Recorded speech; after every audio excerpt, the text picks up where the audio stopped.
Hello, I'm Isaac Hayes III, founder and CEO of Fanbase. Listen to what I'm about to tell you. The window to invest in Fanbase is closing. We've raised over $10.6 million of our $17 million goal. That means there's room for less than 6,370 people to invest in Fanbase for the average amount. The minimum to invest in Fanbase right now is $399. That makes you an owner in Fanbase today.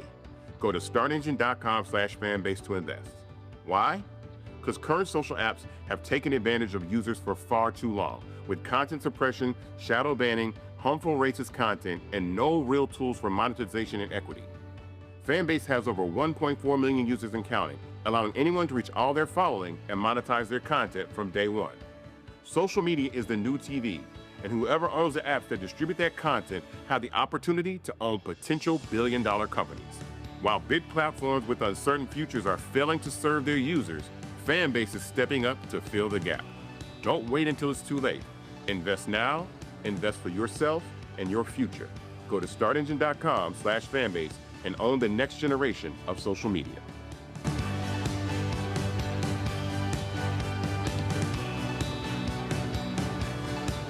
Folks, Black Star Network is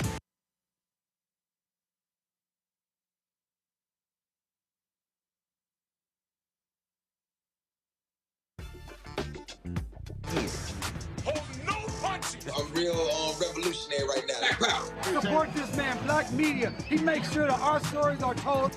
Thank you for being the voice of Black America, Roland. Stay black. I love y'all. All momentum we have now, we have to keep this going. The video looks phenomenal. See, this difference between Black Star Network and Black-owned media and something like CNN. You can't be Black-owned media and be scared. It's time to be smart. Bring your eyeballs home. You dig?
Folks, today's Thursday, March 20th, 2025, coming up on Roland Martin Unfiltered, streaming live on the Black Star Network. The twice-impeached, criminally convicted felon-in-chief Donald the Con Trump signed an executive order today calling for the shutdown of the U.S. Department of Education.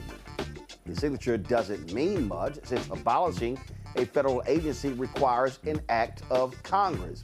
But it certainly has ramifications, and we'll talk about those. North Carolina's intermediate level appeals court will hear arguments about the still unsettled November election for a state Supreme Court seat. The Republican lost, and he simply can't accept the fact that Democrat Allison Riggs won.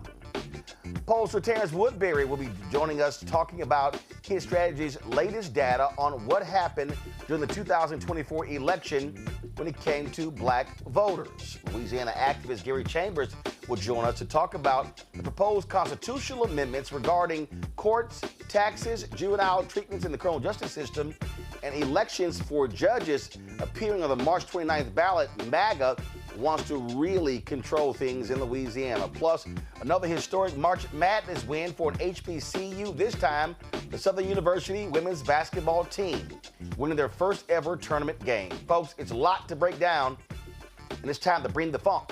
I'm Roland Martin Unfiltered on the Black Star Network. Let's go. He's got it. Whatever the miss, he's on it. Whatever it is, he's got the scoop, the fact, the find. And when it breaks, he's right on time and it's rolling. Best believe he's knowing. Putting it down from sports to news to politics. With entertainment just for kicks, he's rolling. It's on go, roll, roll, y'all. It's Roland Martin, yeah.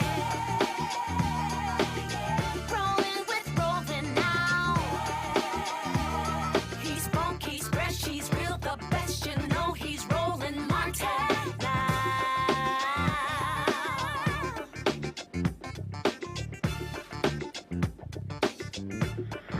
Martin. Folks, this is the twice-impeached, criminally convicted felon-in-chief Donald the Con Trump signing an executive order to facilitate the right's long-standing goal of eliminating the Department of Education. That was always the goal of the Republicans and Project 2025, and so that's what they're doing. During a ceremony in the East Room of the White House, this idiot Trump signed the order while flanked on each side by school children seated at desks. While the order recognizes that it would take an act of Congress to completely shutter the department, Trump directed Education Secretary Linda McMahon to do all she can to achieve that goal. The con man said the department will preserve useful functions like Pell Grants, Title I funding, and programs for students with disabilities.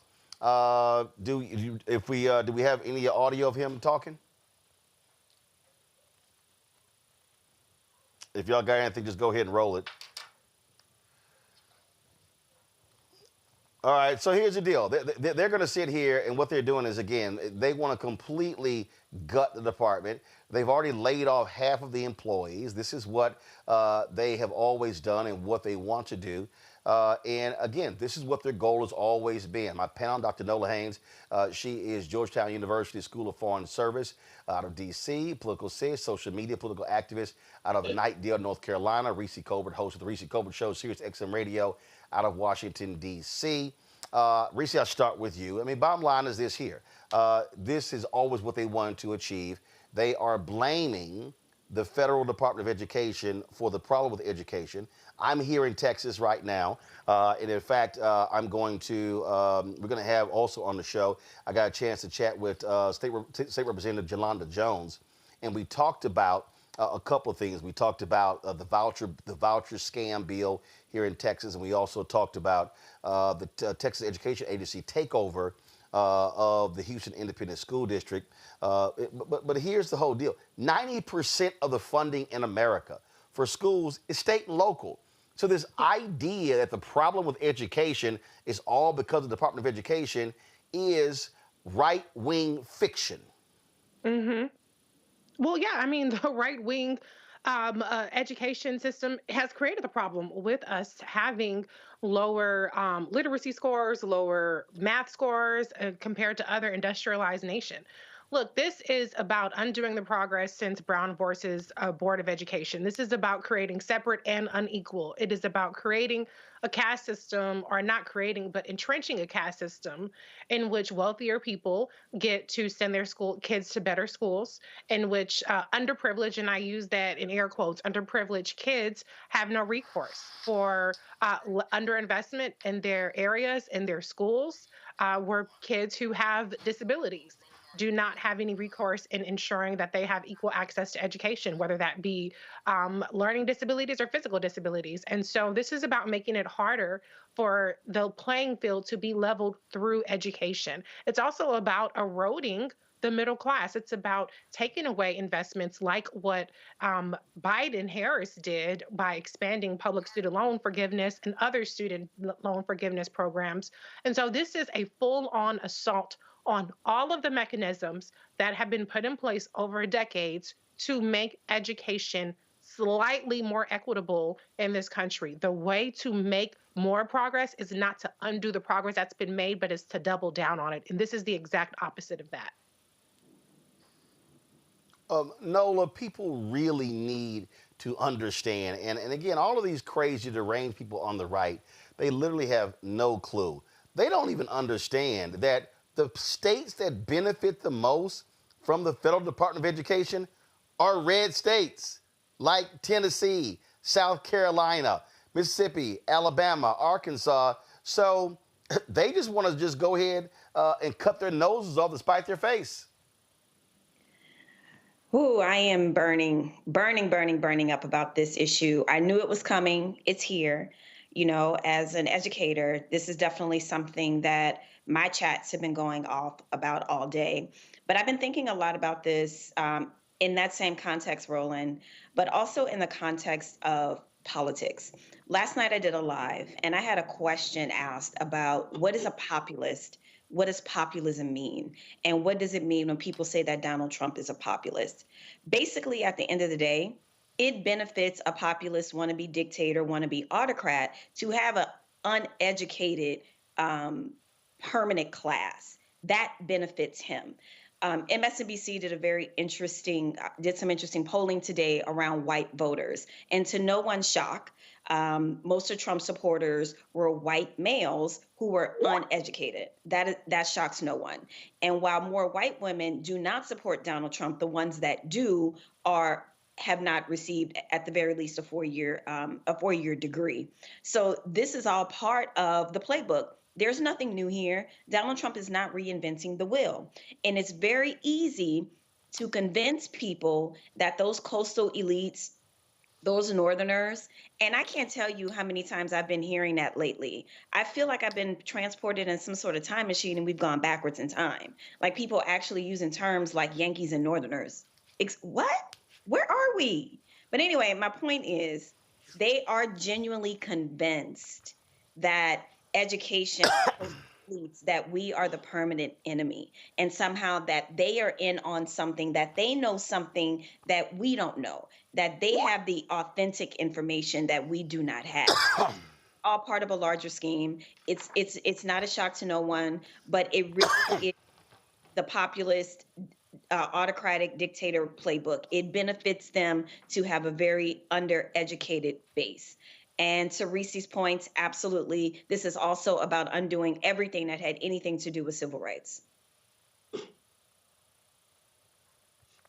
Political sis, you're North Carolina, and the same thing. We talk about education, resources, oversight, the ability to be able to collect data. That's the other thing. They don't want to collect data. So when you talk about inequities, when you talk about the issues that we have, when you don't have the data, then you don't even know what the hell is going on. You don't even know how do you achieve parity, because they don't want that. They just sort of throw out these phrases. We're just going to send the money to the states. But these same states, these right-wingers, they don't want the data. They don't want to be able to know what the inequities are. And what we do know here in North Carolina, 1.6 billion of federal funding from the Department of Education comes here. And we know that affects kids for Title I, IDA, kids with disability. And we also know that the kids that are going to be affected the most by all of this is kids that live in rural areas. That is the data that we have right now. So also don't forget about federal loans, grants. So we're talking about community colleges. We're also talking about how this is going to impact teachers on a community college level, which I work at a community college.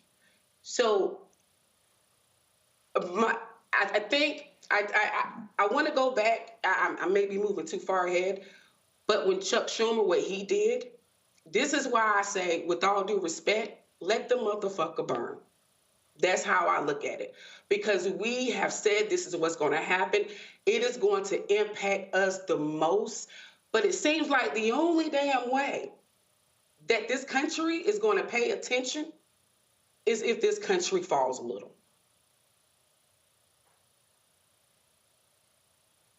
Well, listen, people need to understand what is going on. This is going to continue. There's going to be more of this. And I'm going to say it again, Reese, and I don't care what anybody says. We understand. We know what's going on. Black people are very clear. White folk are going to have to get pissed off and outraged for them to understand what's really at stake. Because there was an analysis done on MSNBC. 71% of the electorate in the 2024 election, and we're going to talk about this with Terrance Woodbury, 71% of the 2024 electorate was white. Mm-hmm. Yep. Well, and they are starting to get pissed off, but the question is, will that translate into a change and a shift in voting patterns? Will that cause some of them to stay home if they can't hold their nose and vote for Democrats? Will that cause some of them to shift in the way that people like to pretend like Black people shifting from the Republican Party to the Democratic Party was all some mindless zombieism that we were infected by, as opposed to an act of self-preservation?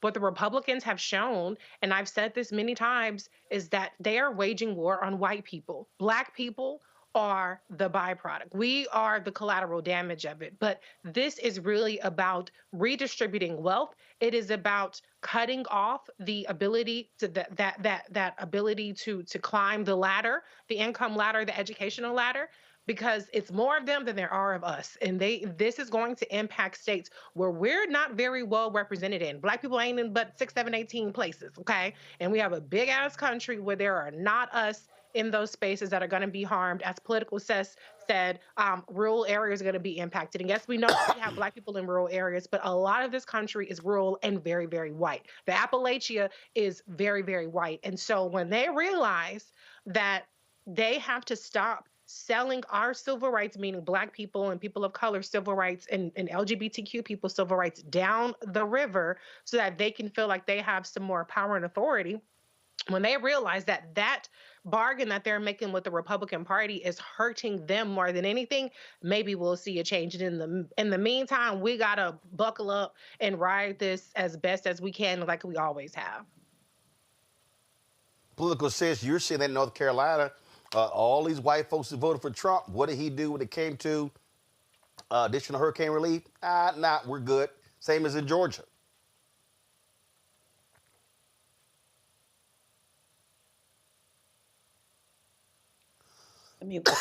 You're on mute. You're on mute. I'm so sorry. And he's ready to slash there you go. Funding now when it comes to hurricane funding. He's ready to slash that right now. I know our governor, Josh Stein, just signed a bill that is directing money towards hurricane victims because we're still suffering from that. But yeah, it's going to be a great impact. They do not see it yet. Some are seeing it, but like Reese said, it's a matter of how many people, how long is it going to take? And with all due respect, when I say let this shit just fall, because they don't get it. They still think here in North Carolina, which is a purple state, they still think that it's going to affect us the most. Like Reese said, in rural areas, the majority of people that live in rural areas are white, poor white folks, who a lot of them don't have transportation, by the way. So good luck with private schools on getting your children there. Well, folks need to understand you are seeing the destruction of civilized society. This is all about oligarchs. It's all about the rich. It's all about billionaires. It's all about white suburban communities, and folks had better understand that as best as they can. Got to go to break. We come back. We'll talk more about how MAGA is destroying America. That's next right here on Roland Martin Unfiltered on the Black Star Network.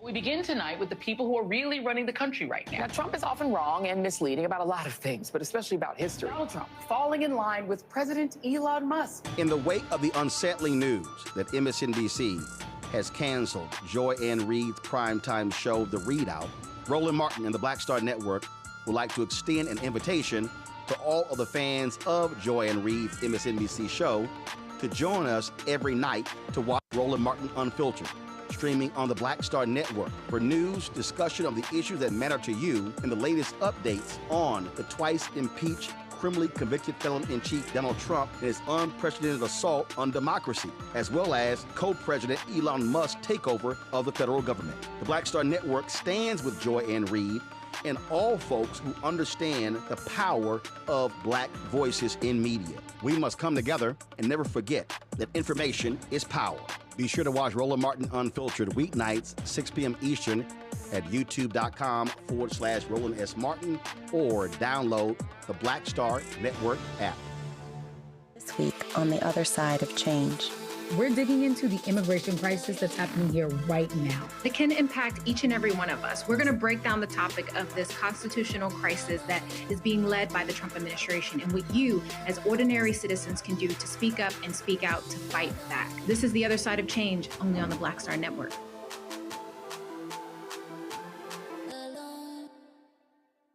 Now that Roland Martin is willing to give me the blueprint, hey, Cyrus, I need to go to Tyler Perry and get another blueprint because I need some green money. The only way I can do what I'm doing, I need to make some money. So you'll see me working with Roland. Matter of fact, it's the Roland Martin and Cheryl Underwood show. Well, should it be the Cheryl Underwood show and the Roland Martin show? Well, whatever show it's going to be, it's going to be good.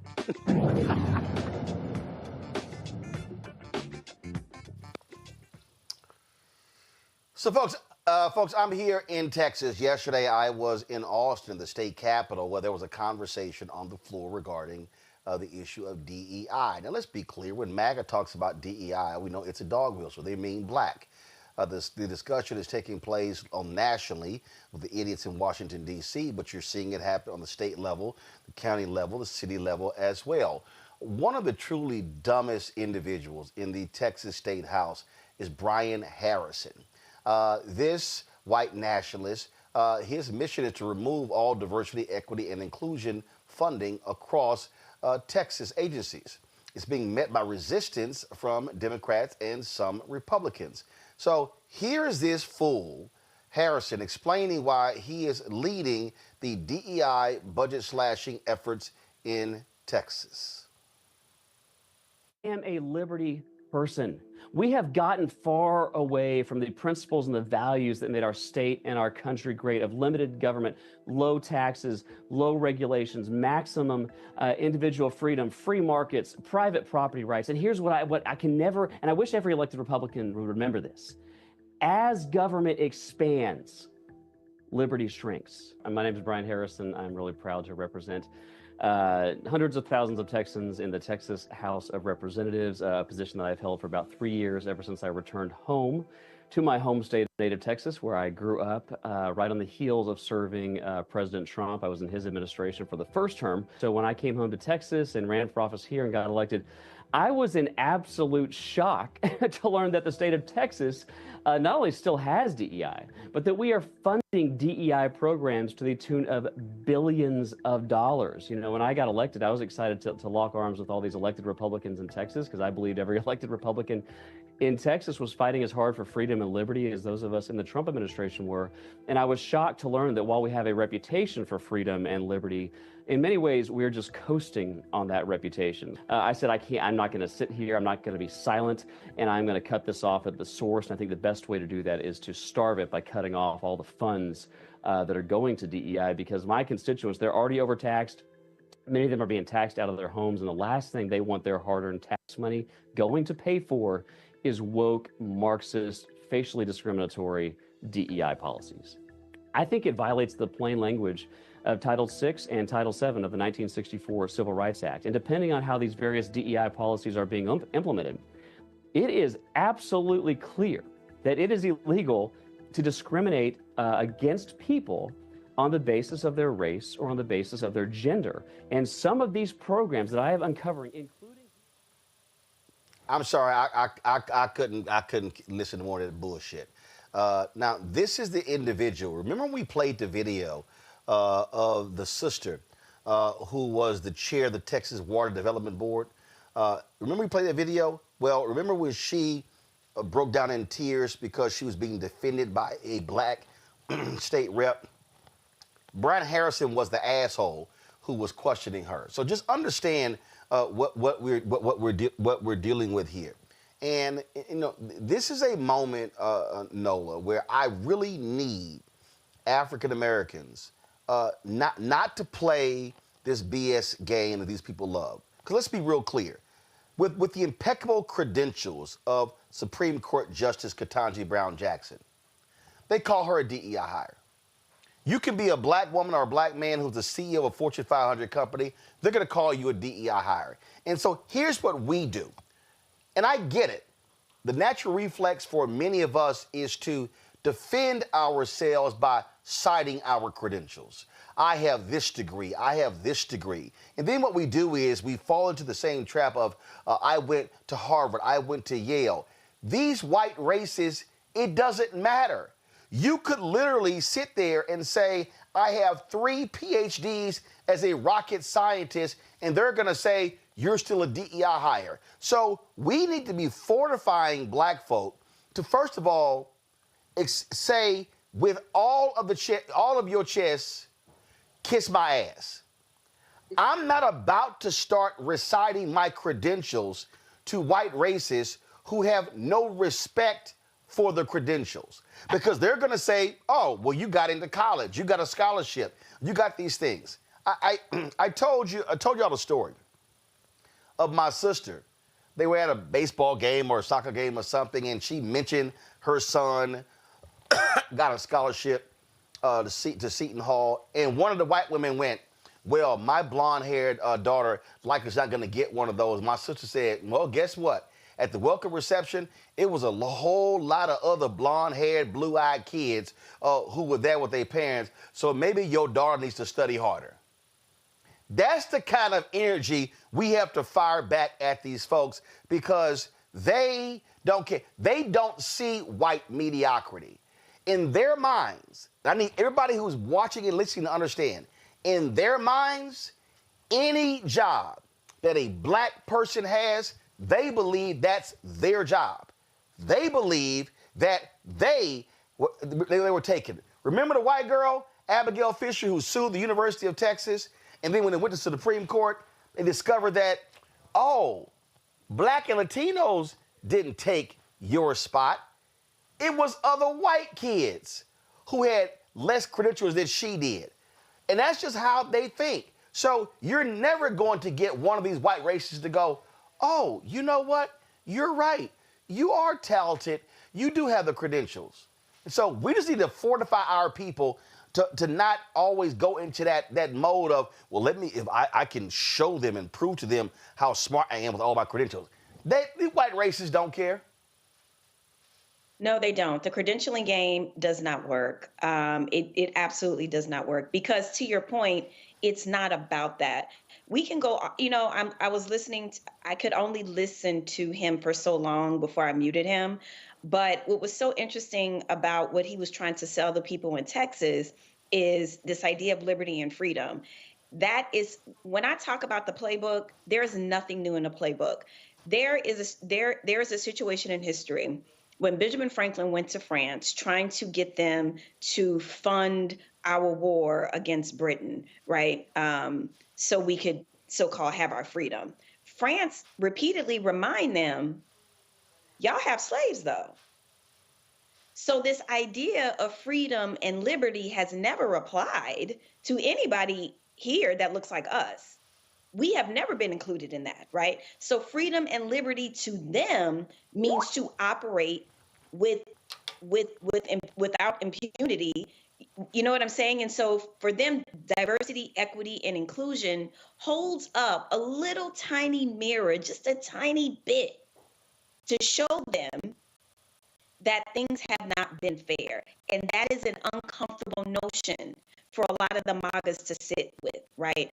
And you had mentioned earlier, or we had a conversation earlier before we went to break, about MAGA. They are so conditioned, that 35% is so conditioned. They are so conditioned to believe all the talking points, that any Black person in any job does not deserve it. Any brown person they see anywhere must be an illegal immigrant, and that somehow they are the victims and they are oppressed. They get a steady diet of this. Those people are gone. They are beyond radicalized. This is a lifestyle. This is a culture. They are gone. I'm not interested in trying to meet them where they are. It's not going to happen, and I'm not going to waste my time, my energy, my lip gloss. I'm not. They are a done deal.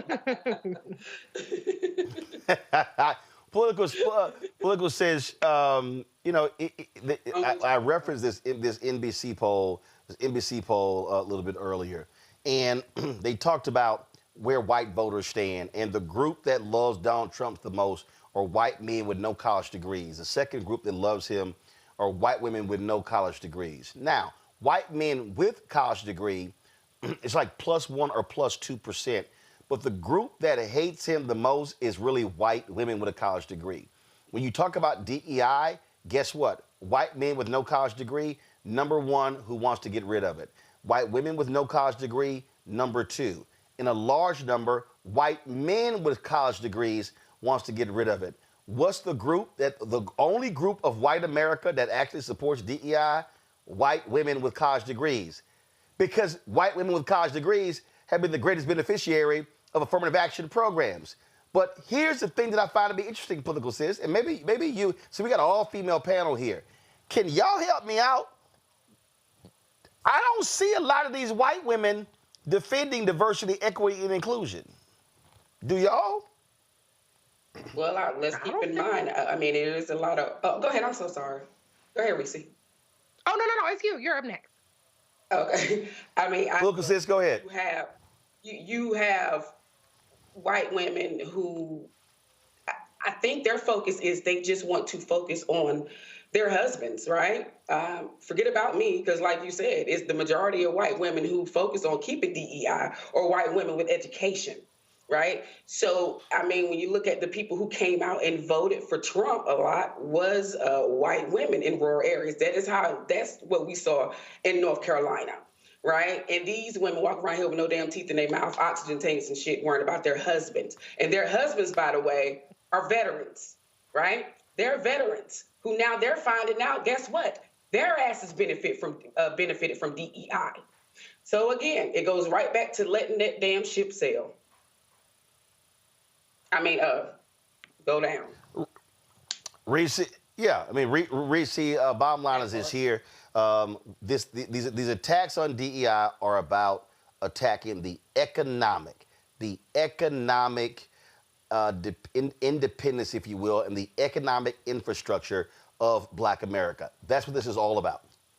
100%. First of all, fuck them. We ain't got to explain our credentials to them. They'll never be satisfied anyway. But we are obligated to correct the record. So when this fuckface Harrison is saying that $1 billion is spent on DEI, it's not $1 billion spent on DEI. When there are contracts that have DEI provisions, which, by the way, as you pointed out, Roland, tend to go to white women, because white women are considered minorities, so women own businesses and things like that.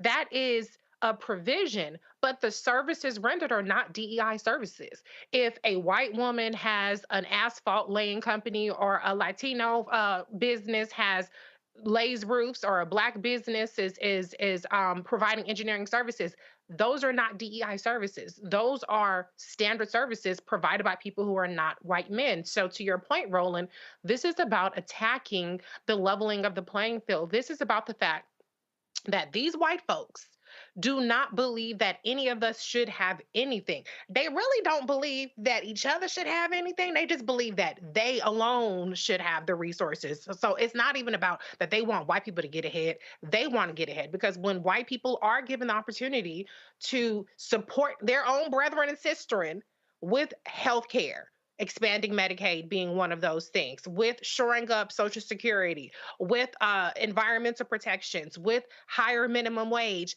they still give their votes to Republicans. So it's not even just a matter of they don't want us to have anything, they want to keep everything for themselves. And I don't think that's a problem we can solve, but we can correct the record. Nola? It is an economic situation, and it's an economic situation, and it's also the fact of how dare we shouldn't be having this conversation. A Black man shouldn't have his own network. I shouldn't have my PhD. Reese shouldn't have her own show. Politics Sis shouldn't be here. It is this correction of a record that they believe that they have been aggrieved probably since the Civil War. There's been some very interesting kind of migration tracking that's been going on, talking about how the white Southern migration, how we had a lot of those folks on the West Coast, like in Colorado and all those different places, you know, during the gold rush and all those different things. And so how you have a lot of those sentiments that didn't creep northern, but they crept more westward, and how we are having a resurgence of this kind of, we got to get the South back kind of mentality. And then you have these people that are kind of like spread all throughout the country, and then also in the middle part of the country. And it's this resurgence of whiteness that goes all the way back to civil rights days, where a bulk of them truly believe that we still belong in chains. So dismantling diversity, equity, and inclusion, dismantling critical race theory, weaponizing wokeism has everything to do with what that congressperson was talking about in Texas about their concept of freedom and liberty. So to say that it's an economic argument, absolutely it's an economic argument in that they blame us for getting our freedom and messing up their cotton, messing up their generational wealth. So how dare we want to equal or level the playing field on in any regard, because they don't believe that we're supposed to be here at all anyway in the first place. Well, folks, we often talk about the results of voting or not voting. And we show this over and over and over again. And when we talk about what's happening in the nation's capital, Black turnout actually went down. There were people who decided to stay at home. We talked about that story in the New York Times where they talked to a 39-year-old Black woman in Milwaukee, battleground state, who said, well, I thought Trump was going to win, so therefore I just didn't vote. But now she's a teacher aide, now she's complaining. So of course they're shutting down the Department of Education, or trying to, which is going to impact her. But she actually chose not to vote because, well, she just thought that he was going to win. Louisiana, same thing. Significant number of Black people, a massive Black population in Louisiana. And a lot of those folks didn't vote. And that's how MAGA Governor Jeff Landry, who was previously Attorney General, that's how he won. So guess what? In 9 days, voters in Louisiana have another election. They're going to decide on 4 proposed constitutional amendments for the state constitution. The changes concern the courts, taxes, juvenile treatment in the criminal justice system, and elections for judges. Activist Gary Chambers joins us right now from Baton Rouge. Gary, glad to have you here. Before we walk through, again, these amendments, and we know what happens. This is what some call an off election. And so these things typically pass because there is absolute small turnout. Are you seeing any signs that Black people in Louisiana are waking the hell up? Well, thank you for being a part of this conversation as always, Roland. You elevate our voices here in Louisiana. But yes, I just finished a statewide tour with the Power Coalition going to Shreveport, Lake Charles, the river parishes, New Orleans, and my hometown of Baton Rouge to stimulate the conversation around these taxes, around this juvenile justice amendment that would allow more juveniles to be incarcerated as juveniles in the adult penitentiary. Not a single one of these policies is a benefit to the people of this state. And we have been moving the conversation to make sure that people knew about it. I hope that if a sleeper election gets 5 to 10% more people to show up that say no to all 4 of these amendments, that before the legislative session starts, that'll send a message to the governor and the legislature that these policies are not the direction that the people in this state desire to go in. And let's be clear, Jeff Landry wants to lock up more black people. And when he was Attorney General, didn't he want to release or make public the juvenile records of folks in what? It was only, what, 2 counties, the largest 2 black counties in the 2 parishes, largest 2 black parishes in the state? Absolutely. There was a policy that he was pushing as Attorney General as well as governor. In his first special session, he already made it, passed laws and signed into law more policies that would allow juveniles to go from juvenile penitentiaries to adult facilities. He is building more juvenile prisons as we speak. There's putting millions of dollars to the side to build juvenile detention facilities. This governor has been a disaster for young people in the state of Louisiana since the day that he took the oath of office. And I think that a lot of folks thought that things would be different or slept on the election, and now they're going to end up paying the consequence. But you have the ability to slow them down at the ballot right now. Early voting is actually going on now through Saturday. And if people are showing up at the polls, they understand that, you know, number 2 is about taxes, Roland. They want to take $1.7 billion out of our revenue stabilization fund and move that money somewhere else. They want to tax whether or not you get taxes on takeout orders. There's a whole host of things that poor folks will end up paying more money in taxes because they want to give a flat tax, and they're going to give this impression that teachers are going to get a pay raise. They're giving it an impression that you're going to get more money in your paycheck. But at the end of the day, if the tax rate is taxing more things than sales taxes, poor people are paying more taxes out of this tax plan. All right, so walk us through these 4, and from your point of view, how should voters, especially black voters, be voting on each one of these constitutional amendments? Just take us through 1 through 4. So number 1, Roland, is about out-of-state lawyers being able to be penalized by the judiciary system here in Louisiana, allowing the state Supreme Court here in Louisiana to penalize out-of-state lawyers. That would be a problem for people like Ben Crump and Lee Merritt if people decided they wanted to make bar complaints against them as they come in and fight on cases like the Ronald Green case and other cases for civil rights that folks have been involved with trying to bring justice in this state. Constitutional Amendment number 2, and to be clear, on number 1, if you are an out-of-state lawyer and you violate our policies, there's already a procedure to go through to penalize those lawyers. Number 2 is a complete restructuring of our tax system here in Louisiana. Now, we do have a broken tax system here in the state of Louisiana. We have the highest sales taxes in the country, but this would give us a reduction in income taxes in some ways, but that reduction would end up in higher sales taxes than we already have. And we know that people who are poorer or have less money will be impacted by that more. So if you make $350,000 a year and this tax plan goes into place, you may not feel anything other than more money in your bank account. But if you make $50,000, $60,000 a year and they're taxing your takeout services, they're taxing your subscriptions, they're taxing more things, these things will cost you more money in the end because of the sales tax that's attached to what is going on. The other aspect of this is there's a myth in this plan where they're saying that teachers are going to get a pay raise. Well, the reality is it's a stipend that they're making permanent. It's not a raise or any extra money that teachers are going to get, but they're using that as a way to try to manipulate teachers into supporting this, when at the end of the day, they're moving protected funds into a different category in K through 12 education. Number 3 is extremely egregious, Roland, because number 3 gives the ability to give more penalties that they will incarcerate juveniles for.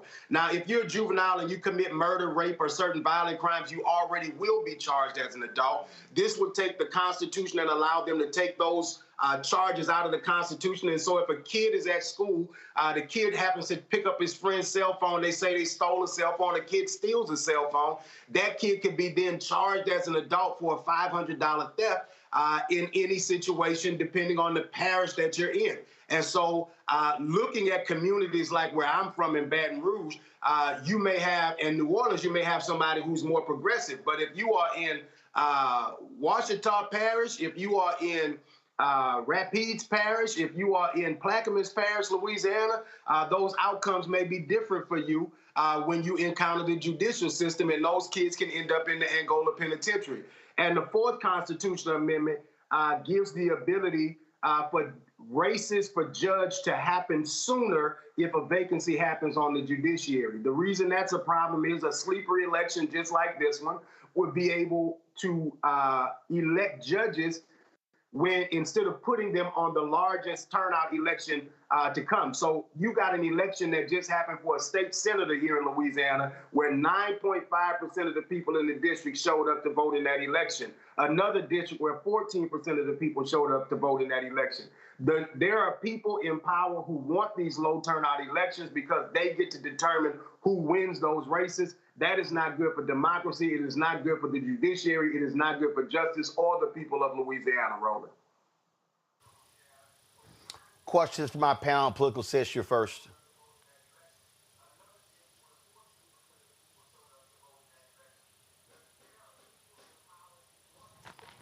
Political Sis, can you hear me? Okay, you're on mute. You got to remember to take your mic off mute. So you're on mute. There you go. Go ahead. Can you hear me, Gary? It's an honor to meet you. Yeah, we got you. 79% in reference to Amendment 3. 79% of juveniles in secure settings, meaning like a detention center, that is what they're black men, black young boys, versus 14% of white. And it's the same around the high percentage points when it comes to non-secure settings, like in the custodial settings. This is directed at young black boys. This is directed at young black boys. How can we get this message out to our black folks in Louisiana? And sorry about the mute button. Well, this is a part of the conversation for us. That's why we did these town halls all over the state. That's why we're glad Roland is here. I saw Sheriff Susan Hudson in New Orleans at the Super Sunday this last Sunday, talking to thousands of people in New Orleans about the need to get out and vote in this election. People are sounding the alarm that this is happening. We just need as many people around the country helping echo that so that people in this state pay attention to what's going on. We believe that this is a critical juncture for us as a community, as a state, because this is the opportunity to reject the policies that this legislature continues to try to jam down our throats. We know that this will target young black men. And listen, as somebody who was expelled in the 3rd grade, the 5th grade, the 6th grade, and the 7th grade, if it wasn't for a village who was there to surround me and support me, I would not be here.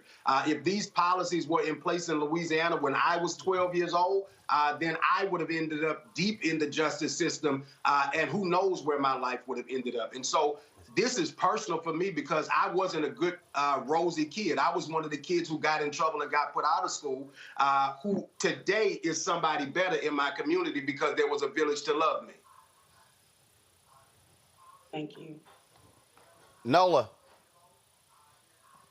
Thank you, Gary. Thank you so much for doing this work. It's so important. And, you know, being born and raised in New Orleans, and especially under the Morial regime, I'm a political scientist today because I came up in that environment where people were active and engaged in politics. So my question to you, and I've been wanting to have this conversation with you for a very long time, is about demographic shift and change. As we've been having this conversation about why people have become disinterested in voting in Louisiana, which, again, growing up, my experience was so different. And every time I go home and I talk to friends and I see the neighborhood shift, you know, you see the changes. The 6th ward, the 7th ward don't look the way that it used to, you know. And you will hear people talk about Hurricane Katrina being this turning point, in that I know in my own family, a lot of people left, right? Because the city just completely just fell apart. We couldn't trust our politicians. Crime, escalated, all these different things.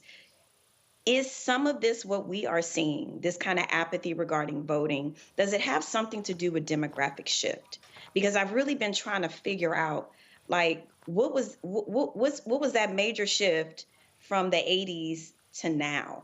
And I know that that's a big time span, but constantly, every time I go home, people will always talk about Katrina being a defining moment where a lot of Louisiana shifted and changed. And I'm just curious, would you agree or disagree with that?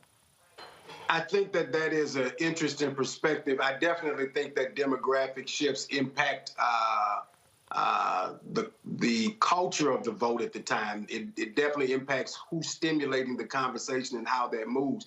I think we have enough Black folks in this state that we could be turning out. What I think impacts us the most is a level of disenchantment that turns to resentment, and that resentment turns to apathy.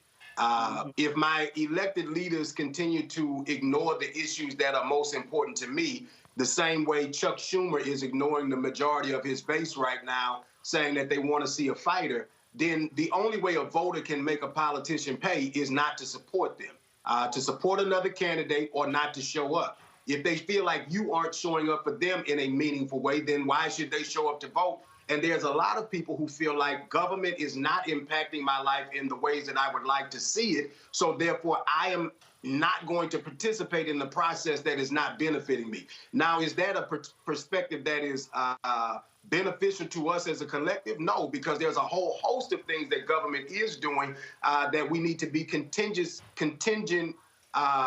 we need to be consistently fighting to make sure this stays in place, such as our civil rights that are now being eroded away.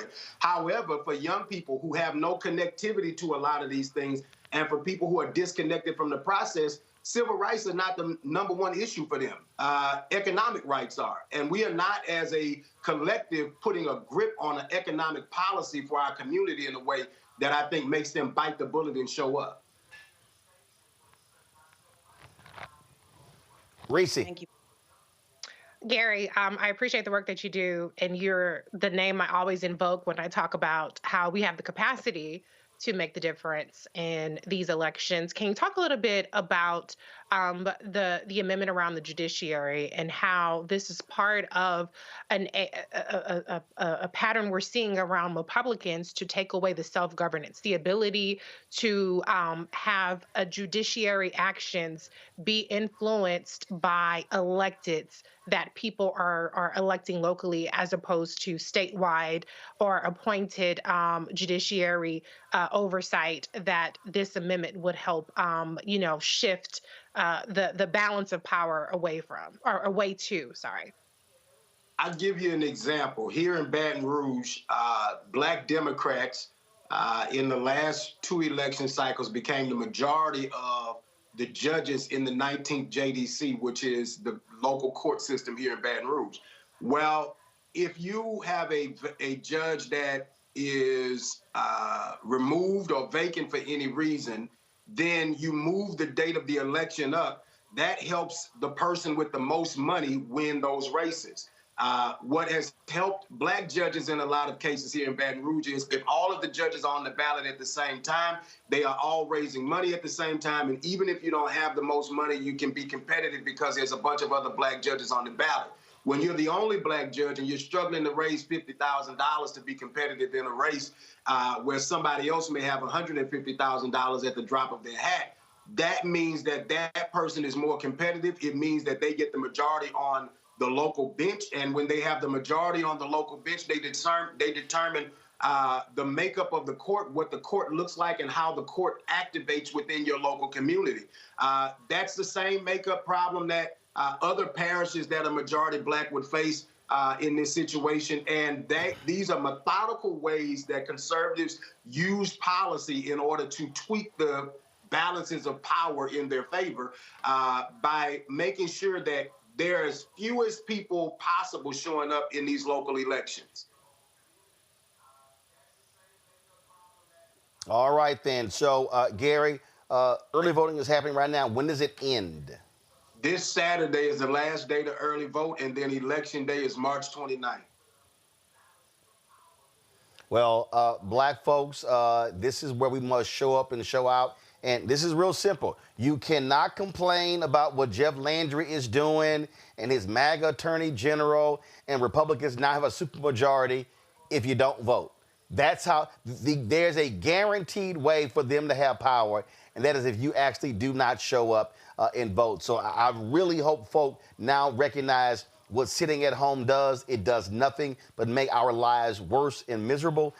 And again, I really hope that the black folks in Louisiana show up. So, man, continue the great work. You know, we'll certainly keep supporting it. The tour was awesome, and I just really hope that folk in Louisiana realize that what Stacey Abrams and Warnock and others did in Georgia can happen in Louisiana. But you can't talk about maximizing black power if you're not organized and mobilized. That's right. Thank you so much, Roland. And vote no on all four. Appreciate it. Thanks a bunch. Folks, got to go to a break. We come back. We're going to talk with Terrance Woodbury about data regarding the 2024 election. We're going to discuss that. You're going to hear from State Representative Yolanda Jones here in Texas about, again, we're going to talk about what happens when you do not vote. Well, this relates to the Houston Independent School District being taken over by the Texas Education Agency and how that has led to an awful situation in Texas. So lots for us to unpack here. Folks, don't forget, support the work that we do. Join our Bring the Funk fan club. Your dollars are critically important for us to do the work that we do. To join our Bring the Funk fan club, and remember, our goal is very simple: to get 20,000 of our fans contributing on average $50 each a year.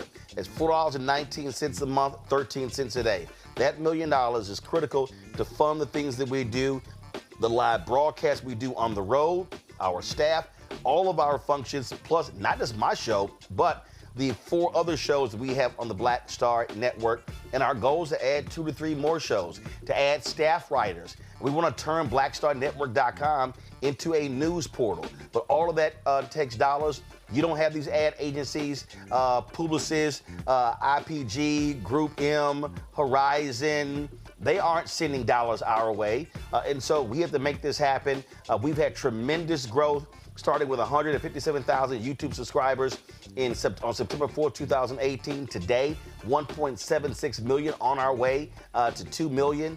And so we're making it happen, but your support is critical. So if you want to use Cash App, use the Stripe QR code. This is the QR code on the screen right now. If you're listening, go to blackstarnetwork.com. You want to use Stripe, you can use Stripe for Cash App, also for credit cards.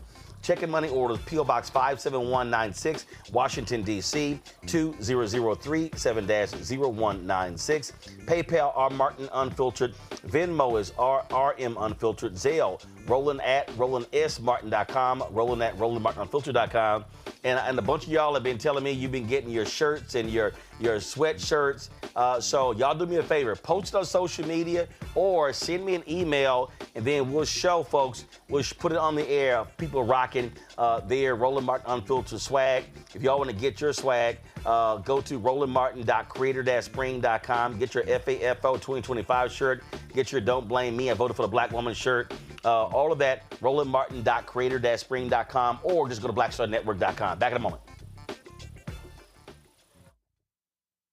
Next on the Black Table with me, Greg Carr. We look at the history of emancipation around the world, including right here in the United States, the so-called end of slavery.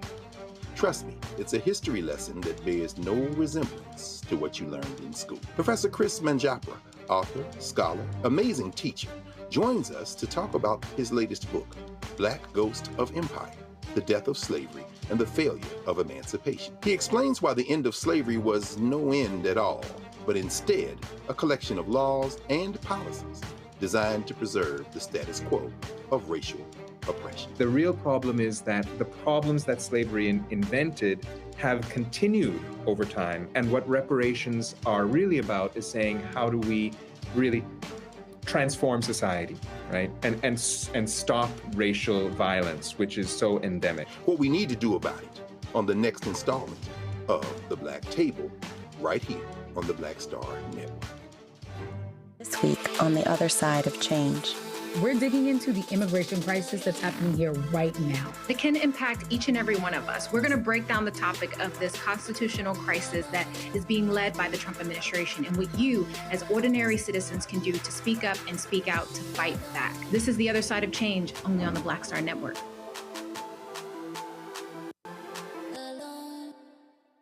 Hello, I'm Jamia Pugh. I am from Coatesville, Pennsylvania, just an hour right outside of Philadelphia. My name is Jasmine Pugh. I'm also from Coatesville, Pennsylvania. You are watching Roland Martin Unfiltered. Stay right here.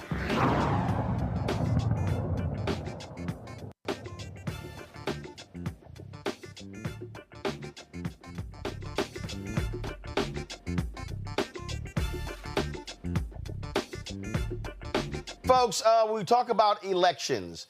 What do I keep saying? Elections matter. In the last election, black voter turnout dropped. A lot of people stayed at home, not just African Americans, Latinos, young voters as well. And so what really happened? How did Vice President Kamala Harris lose to Donald Trump? He's running around talking about this mandate he got, and he got this and got that, won all these counties, all these things, and you got a bunch of people hollering, talking about, yeah, it was a mandate, but the reality, was it really a mandate? Well, Terrance Woodbury, Hit Strategies, has really been going through the numbers, but also been doing focus groups, getting a sense of what happened, and so he joins us right now. Terrance, glad to have you here. Let's walk through the data. So give us the top line of what you have discovered, what happened in November, especially with African Americans. Absolutely, Roland. Thank you for having me, man. Look, Hit Strategies has been poring over exit poll data, voter file data, and sitting with black voters in focus groups since the election to really understand what happened. Where was there underperformance? Where was there underperformance, and why? Why did it happen? There's a couple of trends that we're starting to see here, man. Number one is that Democrats, frankly, underperformed with all of their base voters. Every group that you would consider a Democratic base voter, we got less votes with. That includes Black people, Latinos, young voters, voters of color, men of color, urban voters, working class voters, all the groups that you would consider. The one I want to focus on, because we've talked a lot about the gender and the generation gap between black voters, that black men and younger black voters are showing up a little bit different than some of their counterparts. Well, black men, compared to any other group of men of color, held the line. Only 2% drop off from Joe Biden's 79% support amongst black men to Kamala Harris's 77%. Again, that's the smallest drop-off of any group of black voters. What concerns me there, Roland, is the trend over time. It is not that we lost 2% of black men in this last election. It's that we lose 2 to 5% in every election. And that's how we go from the 92% of black men's support for Barack Obama and 82% of black men's support for Hillary Clinton to 77% for Kamala Harris. I want to be clear that Democrats don't just have a black men problem. Democrats have a men problem, especially young men, especially men of color, and that's exactly what we've been digging into.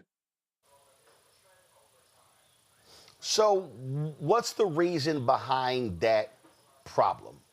What are they saying? And how do you fix it? Yeah, so there's a couple of things that we're seeing here, and these are trends we've been lifting for quite a while. The first is that on some of these social issues, Roland, we are discovering that Democrats really don't know how to talk to black folks about issues of gender, sexuality, race, the role of gender in society. In fact, I just want to show you read you some of the poll numbers here. Amongst black men, amongst all black voters, 66% of black voters agree that men should be head of household. My mama agrees with that. My daddy agrees with that. 59% of black women agree with that. 75% of black men agree with that. But why does that matter? Because when in our research as a Kamala Harris pollster, as one of the pollsters for this campaign, when we discover that there are some groups of voters that have concerns about voting for a woman, well, we shouldn't wag our finger at them and shame them and tell them there's something wrong with them, because that's not what That's not what we're seeing in this data. In fact, when they say that men should be head of household, we know that a lot of black folks get that from church. They got that from the pulpit. They got that from their pastor. They got that from their Bible. And so we're asking them, we're telling them that their Bible has been wrong. And so instead, what we need to do is offer an alternative vision of society where gender roles are evolving and where there is absolutely a role for men in it. And that not all masculinity is toxic. But what is that non-toxic masculinity that we're embracing on the left? What does that look like? How do we demonstrate examples of it? And how do we make black men feel like they're a part of it? So Gavin Newsom has this podcast where he recently broke from Democrats when it came to the issue of transgender. Donald Trump, MAGA, was highly successful last year in running, more than $200 million in ads, specifically dealing with transgender surgeries for inmates, but also, as they frame it, men playing women's sports. And I can tell you individually, I heard from black men who were very supportive of Vice President Kamala Harris, very supportive of Democrats, who were like, yo, they're right. And what a lot of people don't understand, and let's be clear, the Harris campaign blew this off like it was no big deal. In January, February, and March, MAGA, the MAGA PACs were running these ads on black radio stations in Detroit, in Atlanta, and other places. They were essentially testing the ground. They came back awesome. What then happens? That clip of Charlemagne and DJ Envy saying, I don't want transgender prisoners getting surgeries, was the second most effective ad out of all the ads that Trump and MAGA ran. So what does your data say on that issue? Because a lot of Democrats, let's just be clear, coming out of Black Lives Matter, I heard people say, yo, how has this become such a dominant issue? Is that also one of the cultural issues you're seeing show up in your research? Yeah, that's exactly right, Roland. I'm glad you brought this up because there was some misperceptions about that trans ad. I'm glad you described it the way you did because a lot of people remember that very famous tagline, she's for them and they, and I'm for you. But what they often forget there is that it wasn't just about trans folks. It was about using tax dollars to pay for trans surgeries. And what we're seeing in our data is that the zero-sum politics that really does represent Donald Trump, that for you to get, that for other people to get more, you have to get less. Well, we're seeing that in our data. In fact, 59% of black voters believe that the gains of the LGBTQ community come at the expense of the black community. 59%. 64% of black voters believe that the gains of the Latino community come at the expense of the black community. But I want to correct some misperception here. When I see those numbers, 59% of black folks saying that they agree with that LGBTQ gains come at their expense. That's not an anti-LGBTQ number. That's not an anti-trans, anti-gay number. What I see there is a pro-black response that when I look at the black community, I see that we're not getting what we need. And folks that are feeling that pain in their communities need a reason for it. This is just, basic human psychology. When I said this on a podcast recently, that when your life sucks, you want to understand why it sucks. And if the person asking for your vote can't tell you why it sucks, then how can they unsuck it? And so Donald Trump came along and told groups of people that the reason that they're feeling this pain in their communities is because another group is getting more, is because immigrants are taking black jobs, is because trans people are taking your tax dollars. Well, what Democrats have to do is, one, we need to learn how to talk about some of these hot button issues in ways that resonate with black folks, but we also need to give people a reason for their pain. Why don't you have what you need? Why does your kid's school not have what it needs? Why does your community not have the resources that it needs? And if it's not going to be because of trans people, and it's not going to be because of immigrants, and it's not going to be because of DEI, then what reason are Democrats going to give? And I think our data gives us some daylight on where we need to go here, because the next question that I want to the next data point I want to point out here is that, and this is amongst all voters, not just black voters, 73% of black people, 73% of registered voters believe that greedy corporations and billionaires have rigged the system to keep themselves rich. 73%. And so while the MAGA and Trump are telling communities of color and immigrant communities and LGBTQ communities that all of their problems are because of other people, at the same time that he's giving the keys of the kingdom to Elon Musk, the richest man in the world, at the same time that Donald Trump's cabinet is the wealthiest cabinet in the history of America, worth over $700 billion inside of Donald Trump's cabinet, if you include Elon's $400 billion, which has dropped rapidly due to some of the protests of the communities we're talking about. But if we're not able to offer the alternative, that it is not because of the person that has less than you that you have less, it's because of the people that are hoarding all the resources at the top, that are pillaging our government, and that are cutting services for the least amongst us in order to make themselves rich.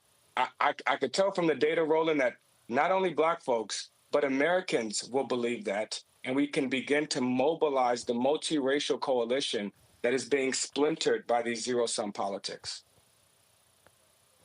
So your biggest three takeaways, you said that in number three, voters trusted Trump on the issues they cared about the most, the economy and immigration. I bet they sure as hell are regretting that. But let me break that down. First of all, 10 of the last 11 recessions, Republicans. The Republicans have messaged their way into getting people to believe they're great for the economy. No, they're great for major corporations and tax breaks. They're not great for the economy. And the reality is Biden-Harris is better. They were just horrible at the great things that they actually did. Even on immigration, Biden was even right now, Biden was deporting more people every week than Trump is. But here's the difference. Biden didn't have his Department of Homeland Security secretary out there playing dress up, doing photo ops, photo shoots in gear. She wearing every damn piece of swag they got in Homeland Security. What Donald Trump has done, and this is also tied to messaging, he has turned immigration, deportations into a television show. The Democrats, Biden-Harris, they did it quietly. And so this is one of those things, it shows you that, wait a minute, Biden-Harris, you were deporting more people than Trump actually is. Hell, Trump fired, I forgot which department, because they weren't deporting fast enough. They were still behind. But the difference is they are showing it, they are messaging what they're doing, whereas Biden-Harris did not. Just talk about that, your assessment of that. That's exactly right, Roland. Democrats really have to get into the game of political theater. I've argued for a long time that our politics are post-policy. Americans agree with us on policy. Black folks agree with us on policy. Young people, people of color, men of color agree with us on policy, from gun control to immigration to, not immigration. That's the only one. Immigration and economy are the only ones that they don't agree with us. But on all of these issues, healthcare, student loans, gun control, climate, they agree with Democrats overwhelmingly on policy. We are losing them on the storytelling. And a part of that is because we're not lifting up the stories of the folks. Even at this moment, at this very moment, Donald Trump's approval rating today is higher than it was in his first term, higher amongst all voters, but even twice as high amongst black voters. In Donald Trump's first term, he had a 15% approval rating from black folks at this time in his first term. And now Donald Trump has a 32% approval rating amongst black folks. And that's because we're not connecting the dots on how the actions that he's taking are hurting black communities, are hurting black people. And a lot of that does come with the showmanship. I want to read you a stat here that I believe represents where black folks would like to see the Democratic Party going. When we ask this question, which of the following statements is closest to your opinion? 22% of black folks believe that Democrats should keep their heads down and allow Donald Trump to fail and prove that he is incapable of governing. 22% believe that. 78% of Black folks, the overwhelming majority, almost 80%, that's like everybody that's almost everybody that you know. 80% believe that Democrats need to fight back as often and as visibly as possible. The visibly part. So basically, black people are saying, James Carville, you know what the hell you talking about. Yeah, that play dead shit is for the birds. Black people want to see less James Carville and more Representative Al Green and the courage that he showed when he stood face to face with Donald Trump and told him that he didn't have a mandate. You're number 2. You said Harris lost, but Dems did not get wiped out. Can you tell Stephen A. that? I mean, all these people are running around. Oh, my God, Dems got destroyed. They got crushed. And I'm like, no, they didn't. They literally almost won the House. And this is the problem when people act like the entire House is burning. It's actually not. It wasn't a mandate. The reality, I mean, we're talking about the shifts that she could have actually won, but when you had all these factors at play, Biden in the debate, him dropping out in July, I mean, you had all, frankly, Biden insiders trashing Harris in 2021, 2022, 2023, 2024, causing her numbers to go down as well. The reality is she almost pulled it out. That's right. That's exactly right, Roland. Look, Kamala Harris was able to close a double-digit deficit. Joe Biden was down double digits in battleground states. He was down more than 20 points amongst young people, almost 20 points amongst Black people. Kamala Harris joining the ticket closed that gap in just over 100 days. She was able to close that gap. And in fact, she won 73 million people, 73 million votes. That's the second most votes ever by a presidential candidate, second only to the person that beat her in the same election. That means that Kamala Harris got more votes than Joe Biden when he won. She got more votes in Georgia, in North Carolina, in Michigan than Joe Biden got when he won. And so this idea that there's a mandate, if anything, I would argue that there's that the country is split and there's a mandate for the other half for the other half of the country that didn't win, that there's a mandate for us to start representing the opposition and not the minority. That folks that have, regardless of what party you're a part of or who you voted for, if you see what's happening and disagree, you are in fact a part of the opposition. That was 73 million people that saw the MAGA shit that he was presenting and said no. And that is a growing coalition, including 10% of Republicans who voted for him and disapprove of the job that he's doing. And so there's an opportunity here for Democrats to really mobilize this growing opposition of folks that would like to see more Democrats fight back as much and as visibly as possible and not roll over and play dead the way James Carville is encouraging them to. Your number 1, and we're going to talk about this before I go to my panelists for questions, something that we've said, I consistently said during the campaign, you got some of these Negroes out here like, oh, Roman, you got $350,000 from the Kamala Harris campaign for ads, but they want to ignore the other 599,700,000 that was spent on ads that largely white media got. You said underinvestment caused significant erosion to Democratic base, could signal a realignment if not corrected. The bottom line is this here. The people who are more likely going to vote for you is your base. You must shore up your base. I'm sorry. I was there the day before the election. That damn Kamala Harris rally in Philadelphia was fucking obscene. It was obscene. And I mean, I was standing there, we're covering it, and I'm like, I wonder how much all of this costs and if they put this much money into the ground game in Philadelphia alone. When we were in Houston, I'm born and raised in Houston. I love my city. But the rally before the election in Houston was dumb. It was dumb. And I'm sitting there going, I wonder how much has been put. The fact of the matter is that the Democrats, and this is white Democratic strategists, white Democratic media strategists, white people who run campaigns. And I'm going to say this. You don't have to say it. You don't have to nod your head. You don't do any of this, but I'm going to go ahead and say it. The reality is this here. Jen O'Malley Dillon, Initially, Anita Dunn, who got booted by Kamala, but she was with Joe's campaign. Later, Stephanie Cutter, David Plouffe. They were not listening to the black people on the campaign. They were not listening to the black staffers, the black pollsters, the black strategists who were trying to tell them. I talked to folks in Georgia who said they had a news conference in front of a John Lewis mural in Atlanta, and headquarters struck everything in the copy that mentioned John Lewis activism and protest. Well, why the hell are you even doing that? And so they spent money. They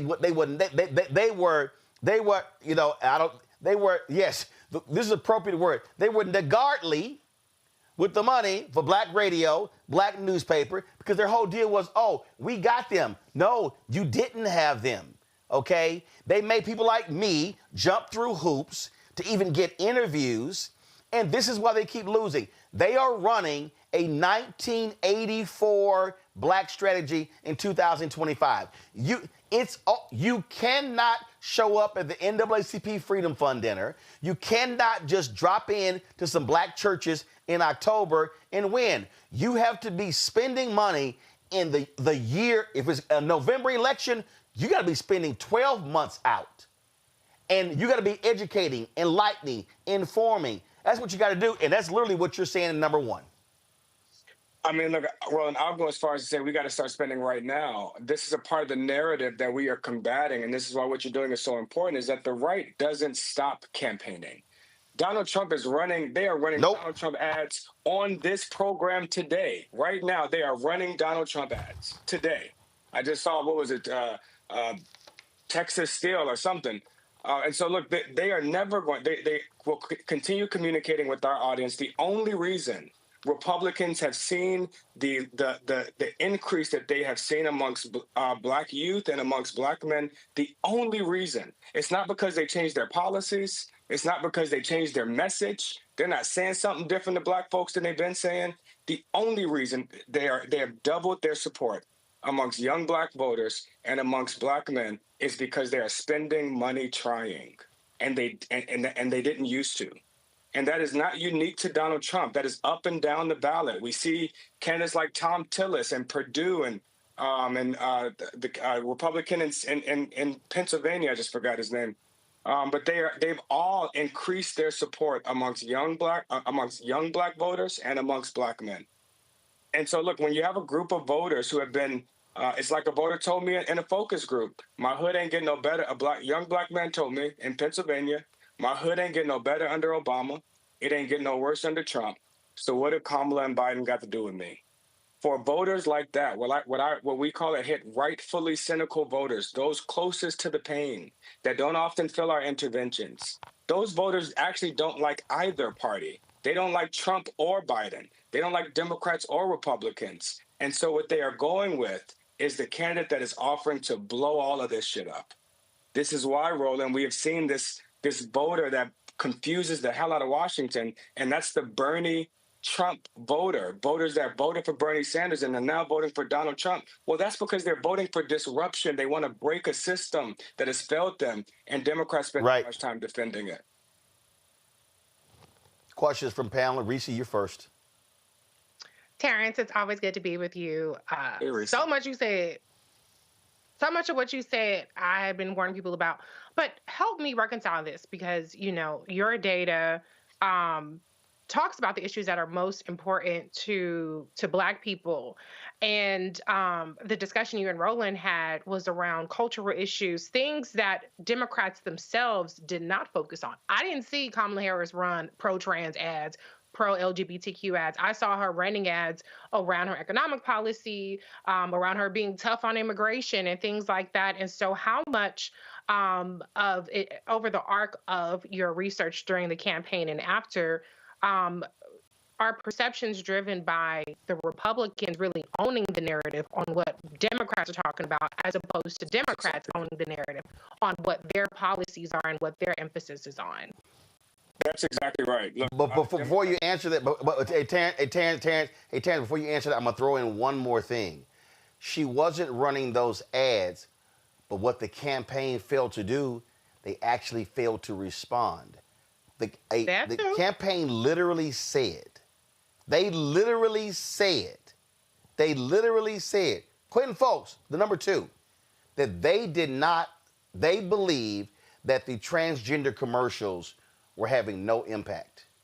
And we were like, what in the hell are y'all talking about? I'm like, guys, they were running 8 to 12 in every football game. I'm telling you right now, Jen O'Malley Dillon, Stephanie Cutter, David Plouffe, and Quentin Folks, I don't know what planetary system that they were campaigning in, but it was totally different than the one that we were living in. Terrance, go ahead. Political malpractice, for sure. Listen, look, when it comes to these culture issues, you're absolutely right, Reese. The Democrats have not been engaging, have not waged their political campaigns on these cultural issues. Republicans are certainly leading these conversations around wokeism, around DEI, but the problem is that we are allowing Republicans to shape the issue context that the election is happening in. I could have told you 2 years ago that if the number one issue in every election is economy. 2 years ago, I could have told you if the number two issue was not abortion, then we would probably lose. If the number two issue was immigration or crime, and instead of abortion or guns, then we're probably going to lose. And so we allowed them to shape the issue context, and they have done that by now launching we are in a culture war, but it's a war that Republicans have started and that Democrats have to respond to, because when we don't, here's how this works. Democrats don't respond or defend critical race theory. Democrats don't respond or defend the Supreme Court overturning affirmative action. Democrats don't respond or defend to removing Black history from books. In fact, our response is we don't believe in CRT. We ain't woke. Our response is to deny all of these things. And so when they now come in and start gutting all of this shit, and Democrats now look to Black voters or look to voters of color to mobilize a resistance and an opposition, well, we haven't given voters a reason to defend affirmative action, CRT. In fact, 40% of Black folks believe that racism exists but doesn't prevent them from achieving from pursuing opportunity. And so if we're not presenting the pain or the alternative, then we are going to continue to allow Republicans to shape the narrative and to launch a culture war that we have not figured out how to show up to. Nola? Terrance, thank you so much for this data. This is wonderful. I love this conversation. I during the campaign, I was a national security and foreign policy messenger. And while foreign policy typically doesn't win elections, foreign policy did factor in to the emotionality of the election, right? And as one of the people who were invited into the rooms, but who wasn't listened to in terms of messaging, a lot of that fell on deaf ears. And then we saw the results. We saw how Michigan responded.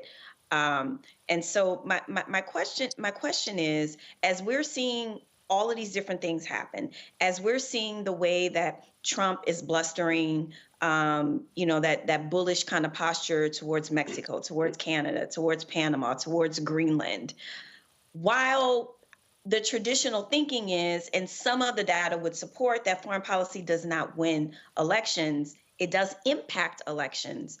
How can Democrats be out there right now talking about this? I think that they're making a mistake by not talking about colonial imperialism, this kind of huge reversal, back to this time that no one wants. I think it's a mistake that they're not leaning into this kind of rhetoric, because it's more than rhetoric. It's true. So in your professional opinion, how does that shift begin to happen in terms of messaging? I'm talking to some folks on the Hill because they're like, what do we do? But how do you get them to listen? Yeah. Foreign policy is interesting because you're right. For Black voters and for most voters of color, it doesn't typically register as a top issue that impacts who they are voting for. Even in this election, we tested the war in Gaza and the war in Ukraine. as the saliency of these issues and how much it was impacting people. I don't have the exact number, but I could tell you less than 10% of Black folks say that was an important factor in who they were and who they consider voting for. But this is the important part. It wasn't that salient, but it was quite resonant for the folks that it was. For the less than 10% that said they were considering it, it was their top issue.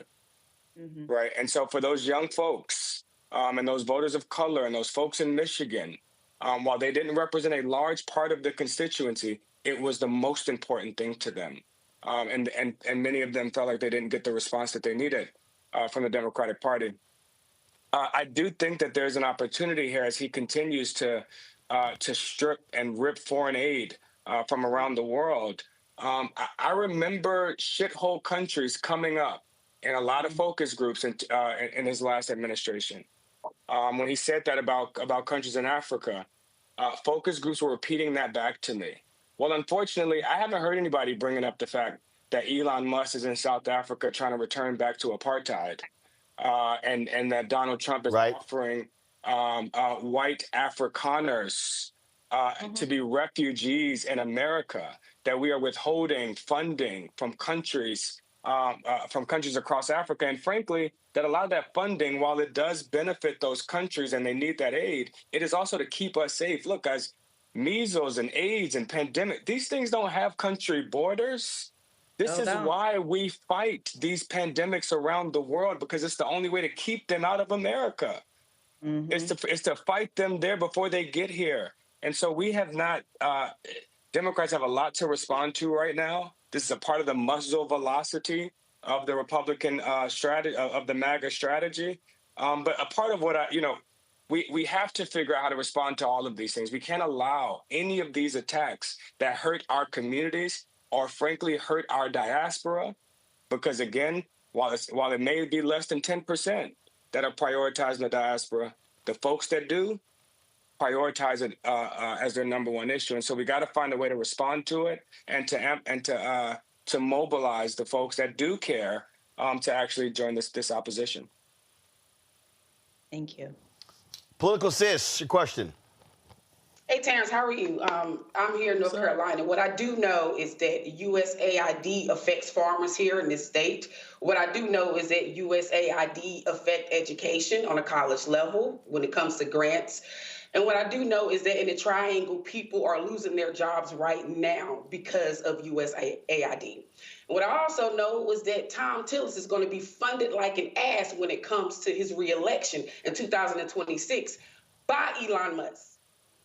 And what's also ticking me off is veterans right now. Veterans are so pissed with Tom Tillis. I'm talking about veterans that voted for his ass. Mm-hmm. No one yet has came out and said that they are going to run against Tom Tillis.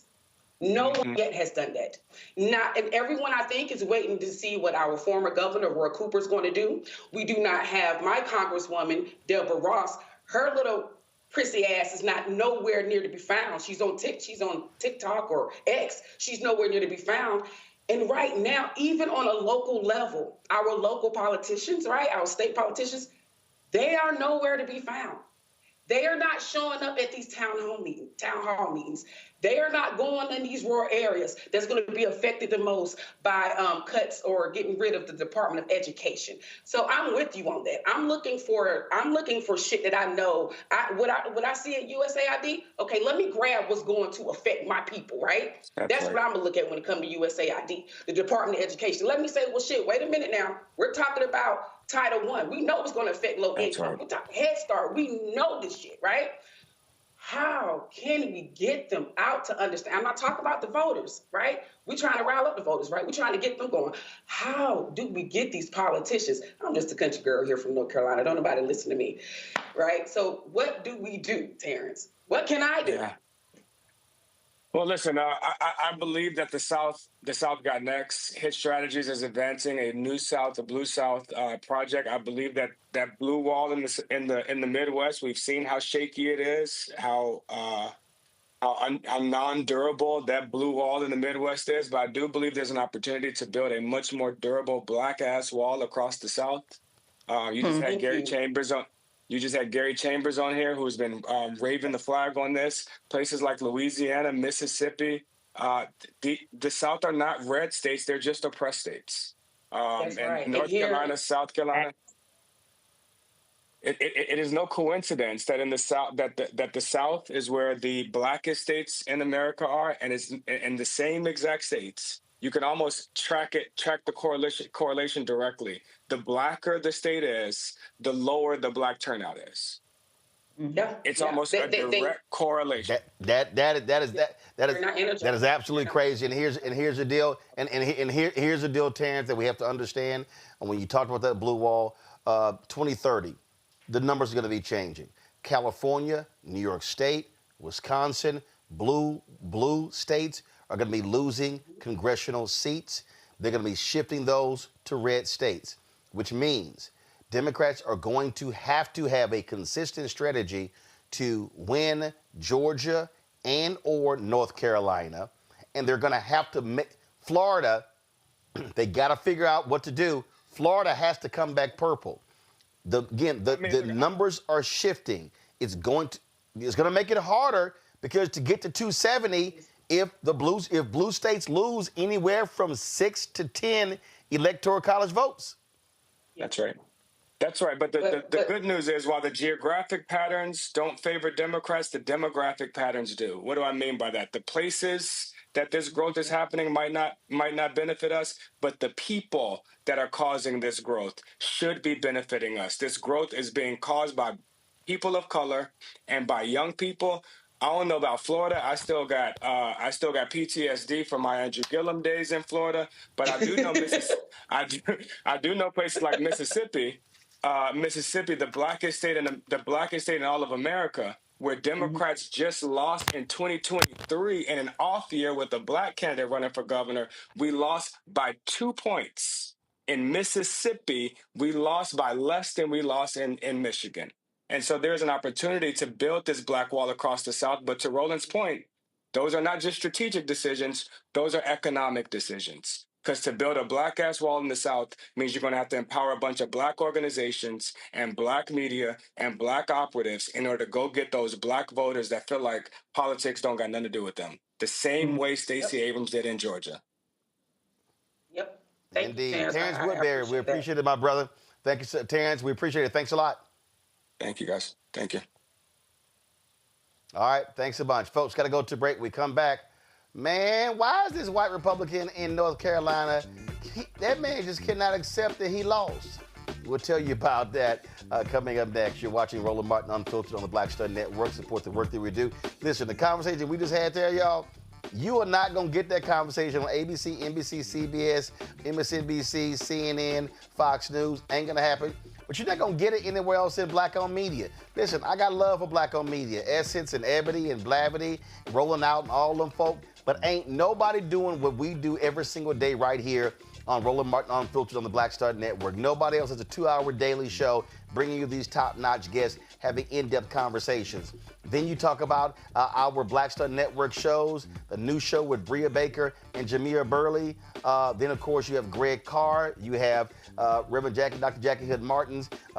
Y'all, nobody else is doing this. And we're looking to add other shows. And so your support is critical. You want to give you a Cash App. This is the Stripe QR code. You see it on the screen. Go to blackstarnetwork.com. But this is the Stripe QR code for you to give you a Cash App. You can also use Stripe for credit cards.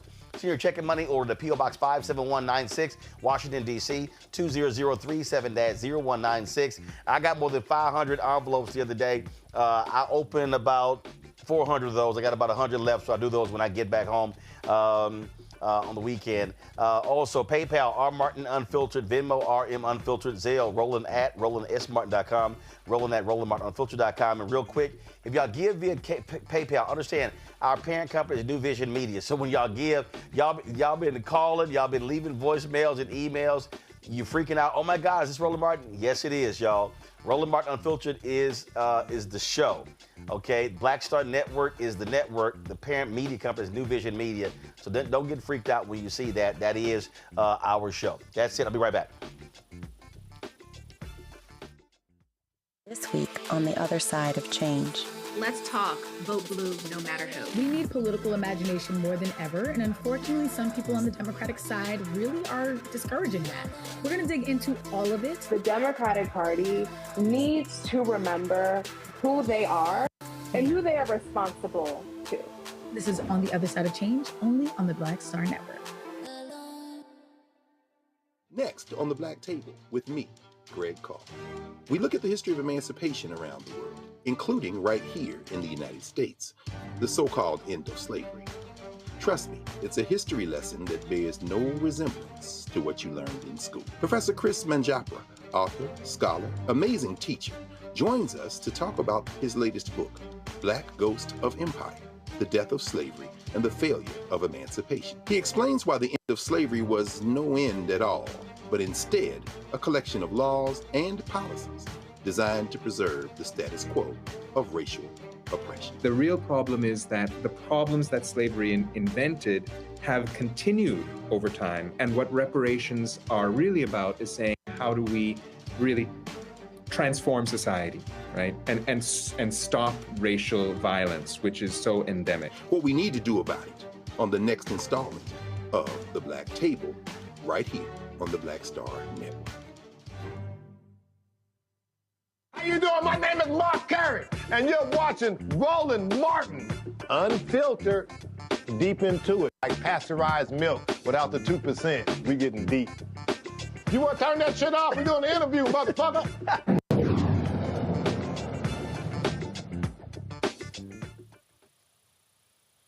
All right, folks, the November election was November 5th, but guess what? There's one race, it still is not over because you have a Republican who just can't handle the fact that he actually lost to a woman.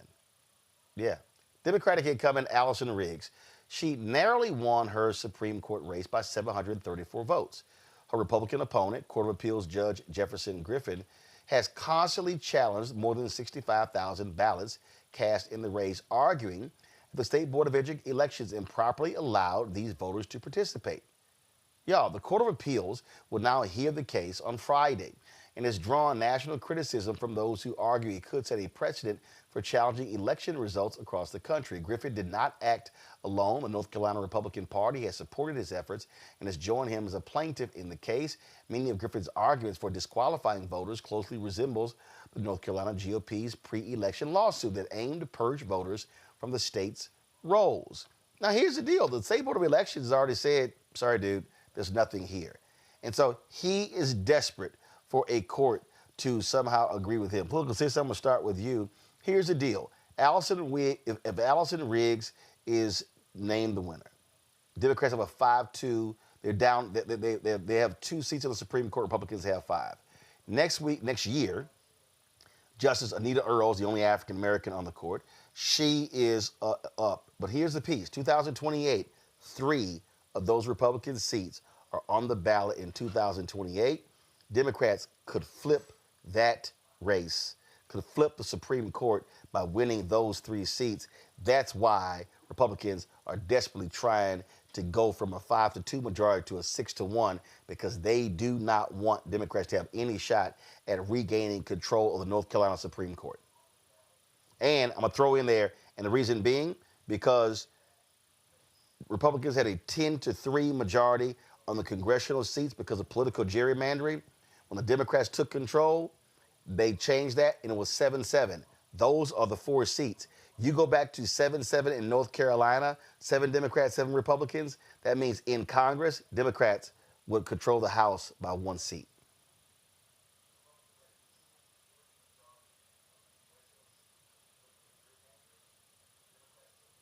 Political sis, you keep hitting that mute button.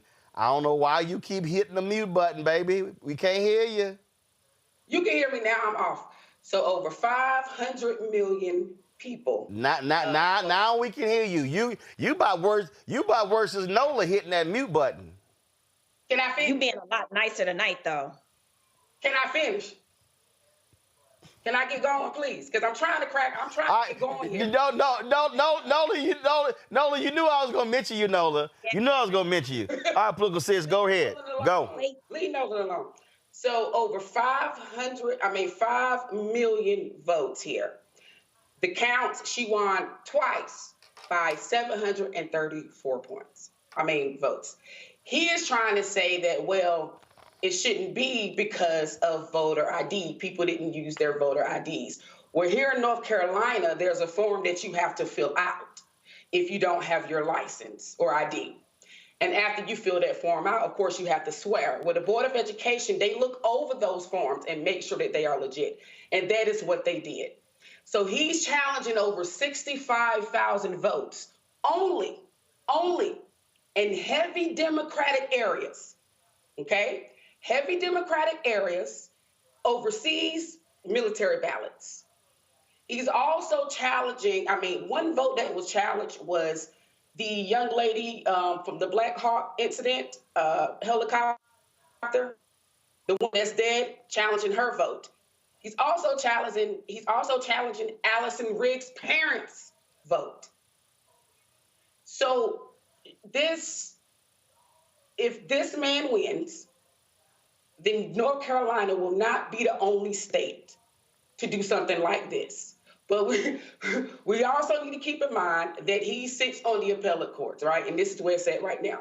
So you have 15 seats for the appellate court, and they go off on threes. Only 3 Democrats sit on that. Now, there are 2 people who gave to his election or to fight against Allison Riggs. They are not the ones who are going to be listening to the case. So that's good. That's fine. But if it makes it either way, it's going to make it to the Supreme Court.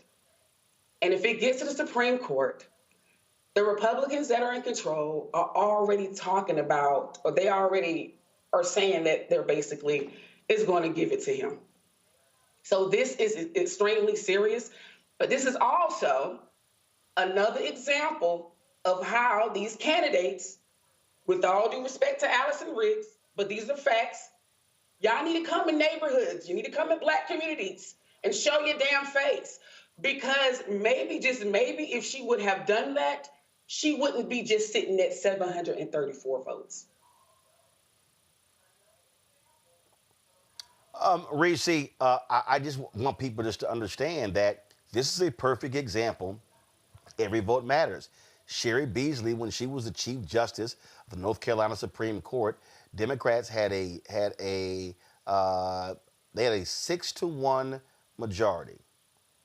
She lost, so the white Republican who got mad that she was appointed Chief Justice ran against her. She lost by 401 votes. Republican won his seat. They could have had a 6-1 majority. It went to 4-3. Then the next election, it flipped, and then they took even further control. But she lost by 401 votes. I hope people understand Allison Riggs, 734. This is what we mean by every vote matters. Yeah. Yes. And can I say something, Reese, before you, if you don't mind? Can I say one more thing? She lost. Sherry Beasley. Let me explain something to y'all about Sherry Beasley. Beautiful sister. But she focused on rural areas. She did not come in the hood. And do you know that people had to pay for her signs? Who the hell living in the hood gonna pay for your signs? And they don't even know who the hell you are.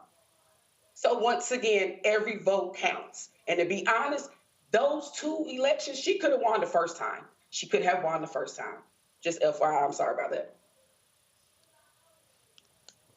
Oh, no, I listened to you. Reese, go ahead. First, I don't have a problem with you, but with you jumping in. But to Political Sister's point, I definitely feel like it does go to show that, and to Terrance Woodbury's point, we just had a whole segment on this. The Democratic Party too often takes the base for granted, and they feel like that's the choir. I'm just preaching to the choir. I'm wasting my time going and engaging and having conversations with those people because they are already votes that I feel like I can bank. Not understanding that when you don't engage, then your voters who are being targeted by Republicans, by the opposition, to be more disillusioned and disengaged with the Democratic Party, stay home. So there's that part.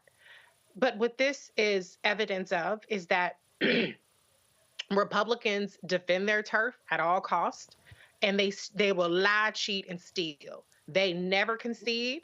They will never just say, well, them's the rules. And so I guess I got to, take my lunch and go home.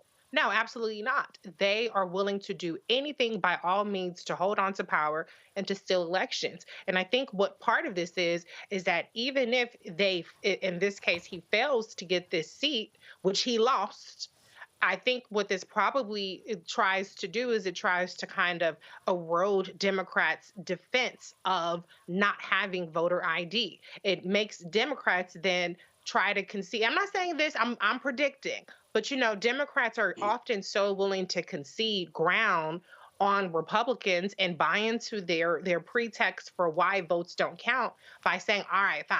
So that we avoid this kind of battle next time over voter ID requirements, fine, have your voter ID. And then that's something that we're taking off the table. But you cannot capitulate to Republicans because there will always be some other loophole. There will always be some other law that they're willing to bend, break, and there will always be a quest for power that they will not concede to Democrats. There's no reason why Allison Riggs should not walk her ass to the courthouse, sitting there with her robe and be like, bitch, I'm here, okay? Because I tell you, that's what a Republican would do.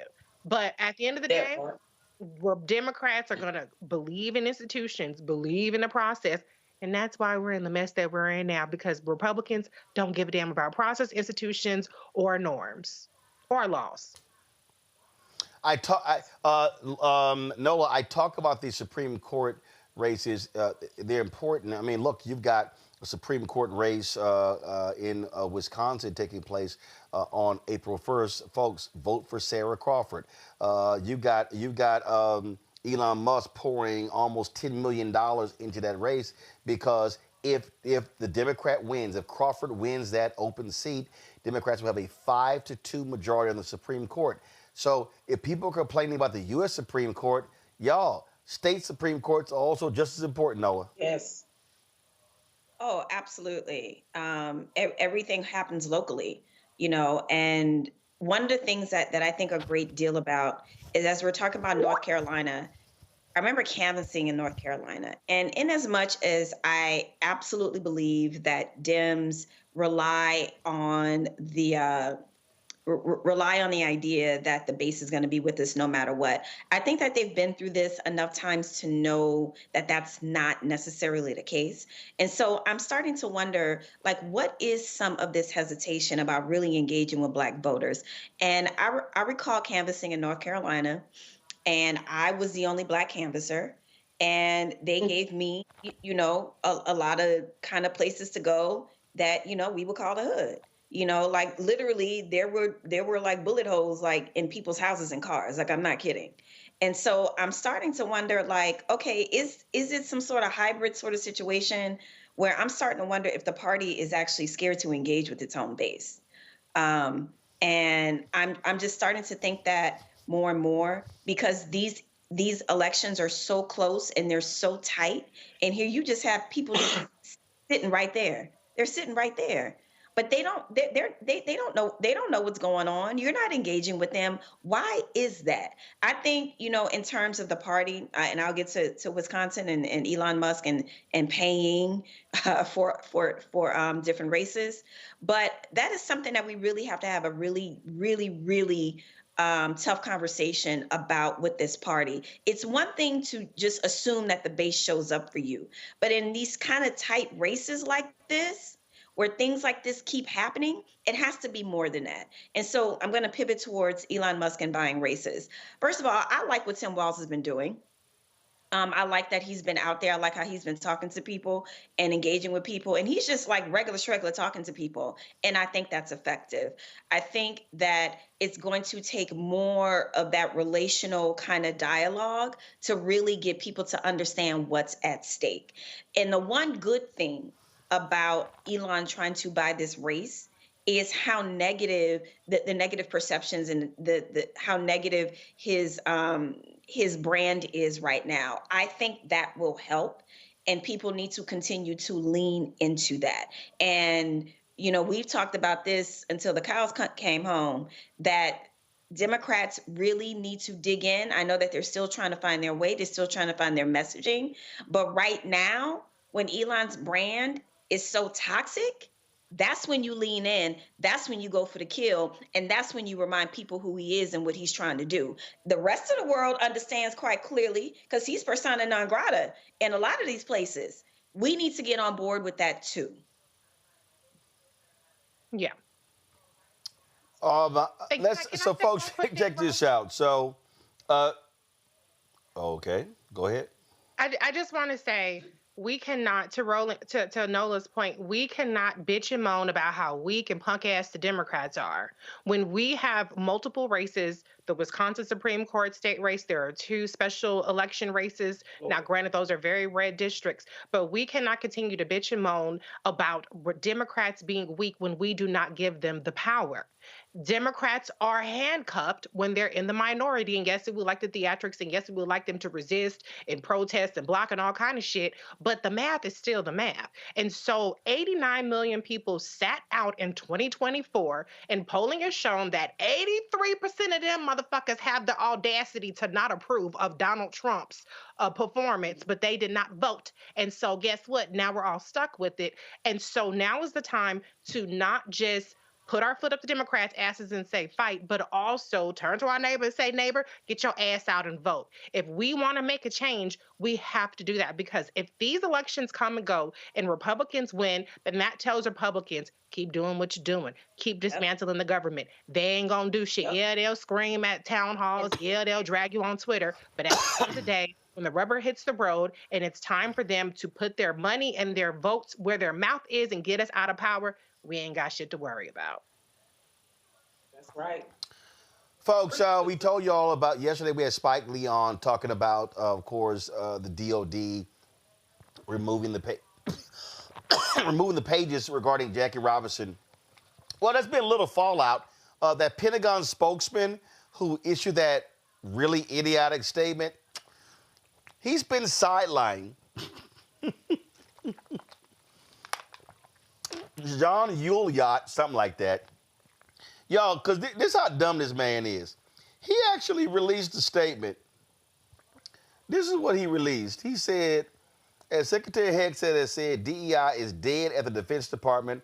Discriminatory equity ideology is a form of woke cultural Marxism that has no place in our military. It divides the force, erodes unit cohesion, and interferes with the service's core warfighting mission.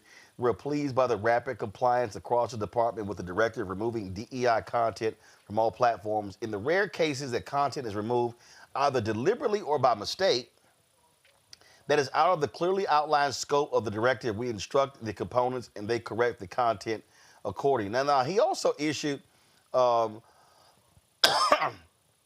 this is actually a broader statement.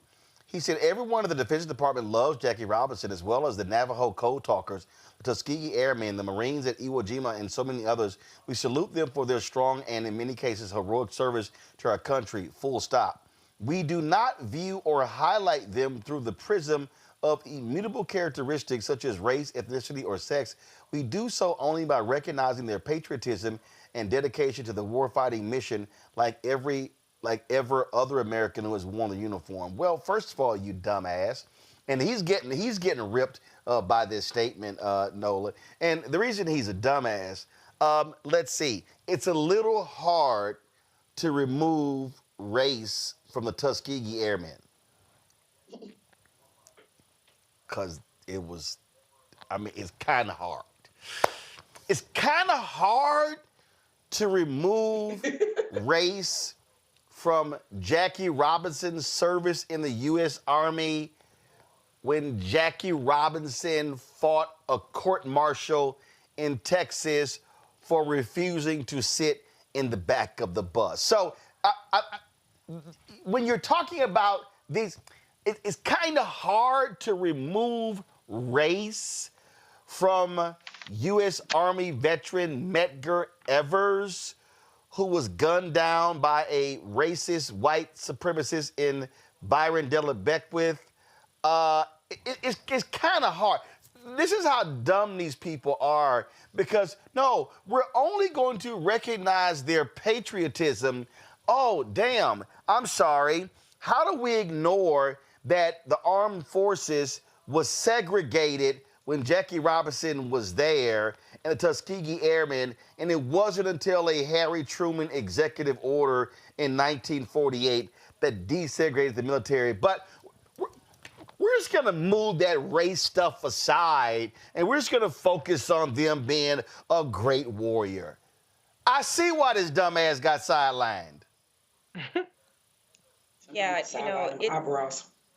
it's a complete, it's delusional and it's intentional erasure. The MAGA folks have a really hard time confronting their own racism, confronting their own allegiance to white supremacy, and they hide behind the First Amendment.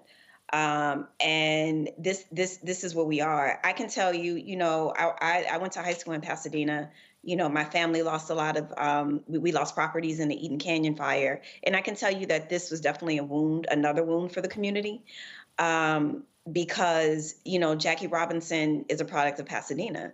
And so this felt like it felt like a double slight against Blackness, right? Because you have a whole community that still supports him.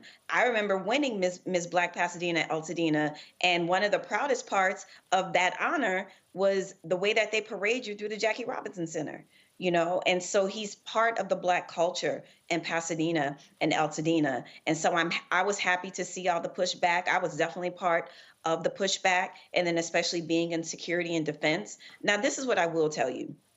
You talk to some enlisted folks, and some of the things that they will say that they had a problem with diversity, equity, and inclusion has absolutely nothing to do with highlighting heroes who went through the impossible to do the phenomenal.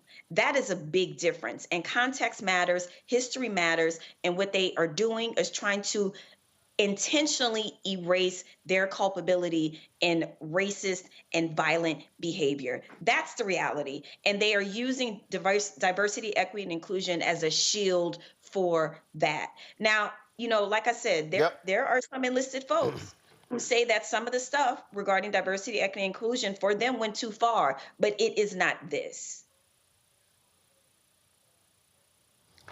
Political sis? The Navajo Code writers, do we not say anything about that? They weren't white, they were Native Americans, and this is how they helped out in World War II because they were able to talk in codes. What about in Japan, the guy who put the flag up in Japan, Jimmy, I'll mess his name up. What about him? So there's no way you can escape race. I feel like they're offended because a lot of these people we're talking about, the majority of people that did so good under certain circumstances were people of color. So erasing that's something you can never erase. Black history is American history.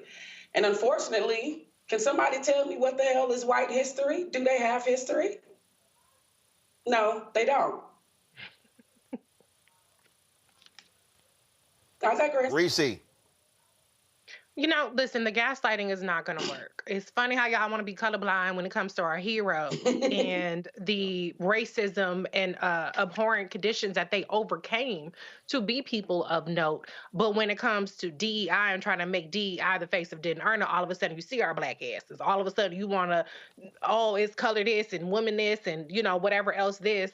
Get the hell out of here. If we can be the face of DEI when you want to say that we didn't earn it, then we can be the face of DEI when it's definitely earned it. And we can definitely get our just due for being Black people, specifically Jackie Robinson and the Tuskegee Airmen, or the 6 AAA too. They haven't gone around to that. That's not checked and erasing that history. Thank you, Tyler Perry. Then give us our props. But that's not what they're trying to do. This is a white nationalist, white supremacist administration who, if they can get away with it, and luckily that we're not allowing them to, will erase every single accomplishment that we have and try to make us the poster board of failure when it's really white men who are the primary face of failure in this country. Look at the Confederate War. Okay. So, folks, I was going to, and I'm so glad you brought the Confederate War up. So I was gonna play one of my interviews with Yolanda Jones. I'm gonna save that for tomorrow and Monday. And I told y'all yesterday about that racist Confederate memorial that's on the state grounds of the Texas Capitol. Well, when I was leaving today, on the other side, there's a memorial regarding Texas African-American history. But it's something that's real interesting, though, because on one side of it, they salute two men of African descent who helped Texas win independence from Mexico. And y'all gonna hear me talk about, because in the placard, it also shows how they were free black men, but then they had severe limits on them operating. Well, hell, it sounded like they were in prison. So I want y'all to see this, because I need you to understand this is why history is so important. This is why factual statues and memorials are so important, because if you don't, and let me just say this real quick, and I mentioned this yesterday. And I'm gonna try to be as, well, I can't even do that. So y'all people who don't want me to cuss, I'm gonna let y'all just turn it down for 10 seconds. Cause I got no other way to say this, because it actually ticks me off. So if y'all don't hear me cuss, I want y'all to turn TV down. 5, 4, 3, 2, 1.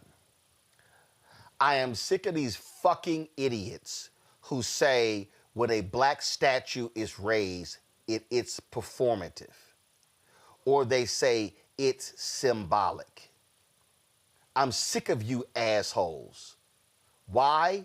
Because we have been subjugated to racist statues and memorials in history. When I landed in the Austin airport, I go to baggage claim, look to my right. Do you know why I look to my right? I didn't take a photo this time because I always do, but there's a statue of the late Congresswoman Barbara Jordan in the Austin airport. When I go through Atlanta, I always see that placard, that plaque of Mayor Maynard Jackson. When I go through one of the terminals, I think it's Terminal E in Houston, there's a bust of Congressman Mickey Leland. When I travel, I always stop. When I go through Washington, D.C.'s train station, I always stop and pay respects to that statue of labor leader A. Philip Randolph. I'm always, no matter where I go, I do that because these are monuments to our people, our history. And what we have to understand is that, and while you're going to see this video in a second, while I was standing there, a little white girl came up with her family. There was a Latino girl with what looked like to be her grandparents, and he and I had a conversation about the races. He was telling me about how the Texas Rangers basically stole his grandfather's land, made them get off the property and leave. Black people have that history as well. So he and I were having this conversation about this memorial. This is why this stuff is so important, why we must erect these statues and memorials, because these people, what we have right now, and it's all tied together by stripping these pages and getting rid of these stories and these monuments. They want the framing to be one of whiteness. They want to say, no, we're not going to talk about, the first female combat pilot, because we don't want women to know about that historic woman. It was a white woman. They don't want that. So these people, they want a world. Donald Trump, Peter Hegseth, J.D. Vance, they want a world where it's all about white men. And we, black people, need to stop this bullshit of, oh, well, that's just symbolism. We need a check. We need this. Well, how about you try to get both? Why do we have to piss on black monuments and black statues and black plaques to go, well, that's just symbolism? Well, how about some of y'all, and here's the other deal. I'm just going to go ahead and say this. Every one of you assholes who say, oh, it's symbolism, I want to see your voter registration card. I want to see how many elections your punk ass voted in. Because, see, it's a lot of people out here who love talking shit, and they don't go vote. but they always got something to say. And so it is sort of crap that sort of just gets on my nerves when they do that. So I want to play this video for y'all because many of you may never have seen this, but I want you to understand that this is why this show matters and why we do this, because there are black museums all across this country, small, medium, large. There are black monuments and statues, and every single one of you should make an effort that when you visit a place and you seek out, you take a photo, you do whatever, and you share it, because our people need to understand that our history is damn sure just as important. Watch this. So, folks, I'm here on the Texas ground. So, remember I told you about that Confederate memorial? It's literally right there. So, right across from this is this African-American History Memorial. And so, what you'll see with this particular memorial is you see how they have these depictions of Battle of Goliad, Texas statehood, and how people of African descent fought for Texas Revolution. So you got Hendrick Arnold, you got Samuel McCullough, and so you'll see right here how they have this battle for Texas independence from Mexico and laying out, of course, this particular history. Now, keep in mind, the Texas Revolution was about slavery. Wanted to free themselves from Mexico because Mexico had actually gotten rid of slavery. And so, there are people who were people of African descent who were fighting alongside these folks, the Texas Army, and they actually were fighting for the segregationists. All right, and so here you have this monument, again, to these African Americans, or who people of African descent who fought. So that's why you'll see right here, Hendrick Arnold and Samuel McCullough played important roles in the Texas Revolution and the formation of the Republic of Texas. After Texas became independent, both were considered free blacks, but they were placed under severe legal restrictions. So isn't that amazing? Here they actually fought for the state. And they actually were restricted. You see how crazy this is? And so this is the reality of what it meant to be black in these slave territories. Now, when you go on this other side of this particular monument, then you're going to see the focus on emancipation. So this is a beautiful monument here. So you see here the depiction of enslaved people of African descent. You see, of course, the cotton right there. You see they got this Texas Capitol here. And so then you go down here and you see these placards where they lay out exactly when the first people of African descent first came. Then you see right here, slavery during the Mexican national era. And so this monument actually details that particular history. So I'm going to give you a wider view of this. And so when you look at this amazing monument and what it looks like, and so what they've done up here, so zoom in here, so you see they have this black woman holding the Emancipation Proclamation. Give you a better view of her. So you see it there in her hand.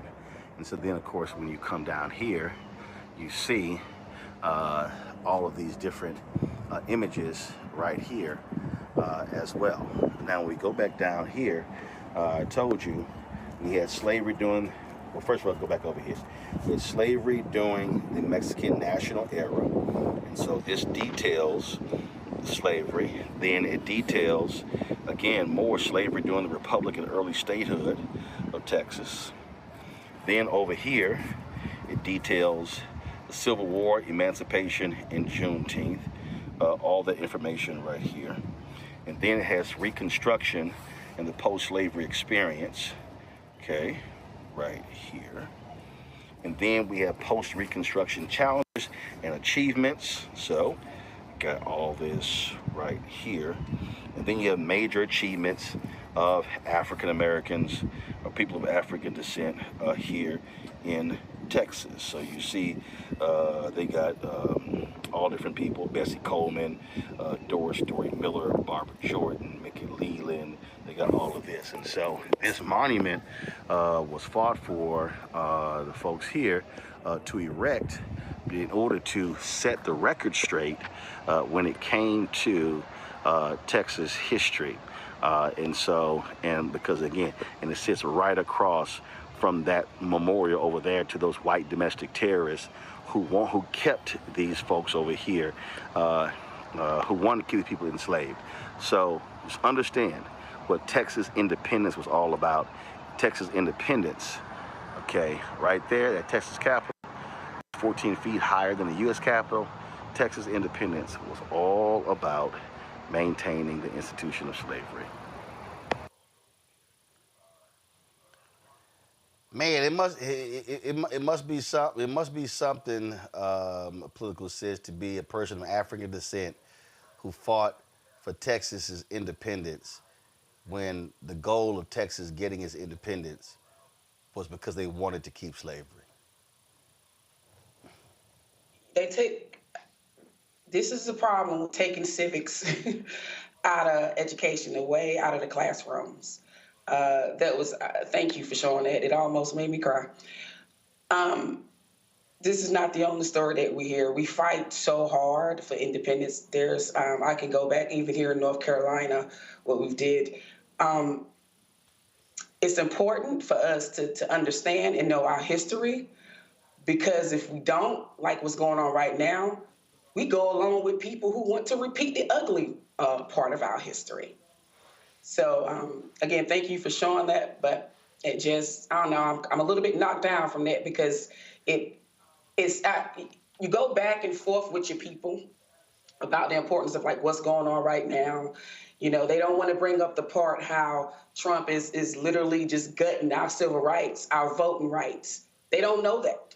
But if you bring up something about money, they know about that. And the fact that a white racist ass man can throw money at us, at our people, and get their attention instead of what's going, like the negative part, like that's, okay, we're going to give you some money, but at the same time, we're taking your rights away. What the hell is $1,200?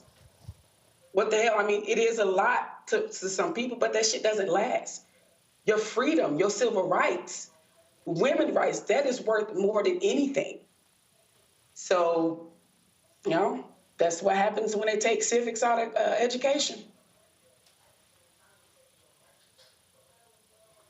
Well, Nola, at the end of the day, this is on us, and this is where we are going to have to make sure that we're telling the story, our kids understand it, their kids understand it, because their desire is for this generation, the next one, and all in the future, not to truly know, as Paul Harvey always said, now the rest of the story.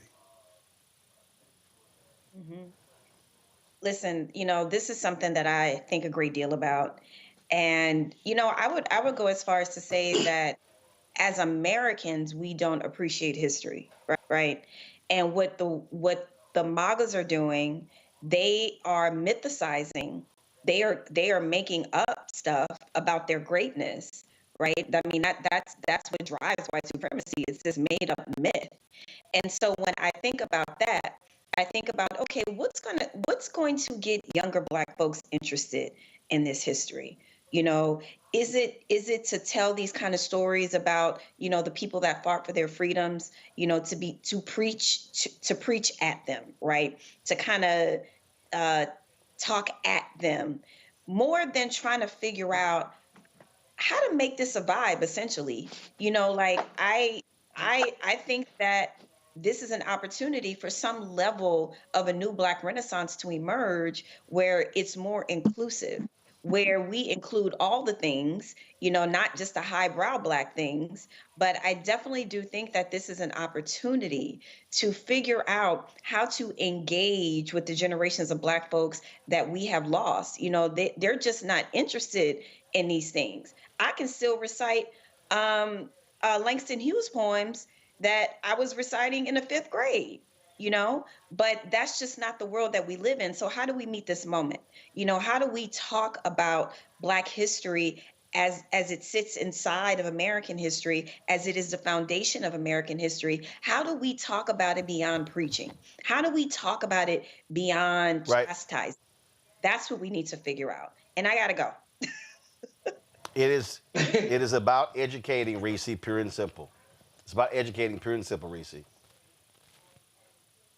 Oh, absolutely. You know, to your original point, you know, this isn't a zero-sum game. Sometimes we get caught up in that, or people who want to say, we don't need symbolism, we need action. Republicans leave no stone unturned. We started off the show talking about the dismantling of the Department of Education.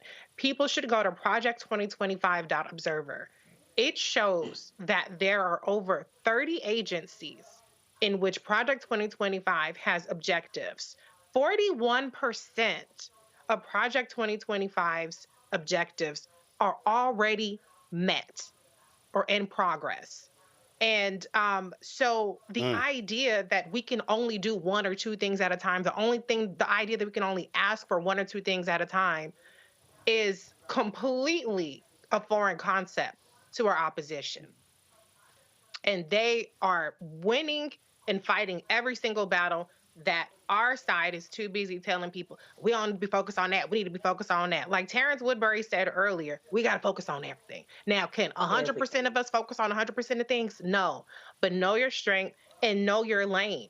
This show has a huge lane that it's filling and telling our stories and helping us not leave so many of these stones unturned. And so anybody who is against statues, anybody that's against our history is against us, or is for us repeating the mistakes, reinventing the wheel when we already have the blueprint, and helping the other side win. And my show is doing that as well, or the Reese Carpenter on Series XN. Thanks very much. There you go. So, yeah, well, first, Reese, one thing you didn't do, you didn't tell people when it comes on. Saturdays, 2 p.m. to 4 p.m. It's a live call-in show. So if you got some smoke, bring it to me, honey. I'll take it. I'll bring it back with you. Oh, that's good. I'm off on Saturdays. That's good. I'm off on Saturdays, so I'm going to have to check you out. All right, y'all. Let me thank all the panelists. Nola had to bounce. I told Nola, you had to bounce. Stop being long-winded. Yeah, Nola, I'm going to take that shot at you. So let me thank Nola. Let me thank Political Sis. Let me thank Reese. I appreciate y'all being on today's show. Thank you so much. Wait a minute. Oh, so now you got what? Now you unmuted your microphone. You got more to say? Yeah, damn right. Hold on, look. So I got my shirt on. I finally got it after 20 damn months. Just FYI. I don't know if y'all can see it, but yeah, after 20 damn months. Come on, Antoine. There we go. So FYI. There you go. All right. Don't blame me. I voted for the black woman. That's right. I had it on yesterday, but you know we had technical difficulties, so. But I got the shit on today, just FYI. All right, there you go. That's what I'm saying. I appreciate it. Thanks so much. I appreciate y'all being on today's show. Thank you so very much. All right, y'all. That is it for me. We're going to shut this thing down. I appreciate all of y'all watching today's show. Y'all, YouTube, if you haven't hit the like button, hit the like button right now. I am going to go hang out, spend time with my parents. But before we go, we want y'all to be sure to support our Bring the Funk fan club. I'm telling y'all, our goal is to get 20,000 of our fans contributing on average $50 each a year. The goal is to raise $1 million. If you can't give $50, you give less. We totally understand. We appreciate that. It was a brother last night at the Texas Legislative Black Caucus handed me.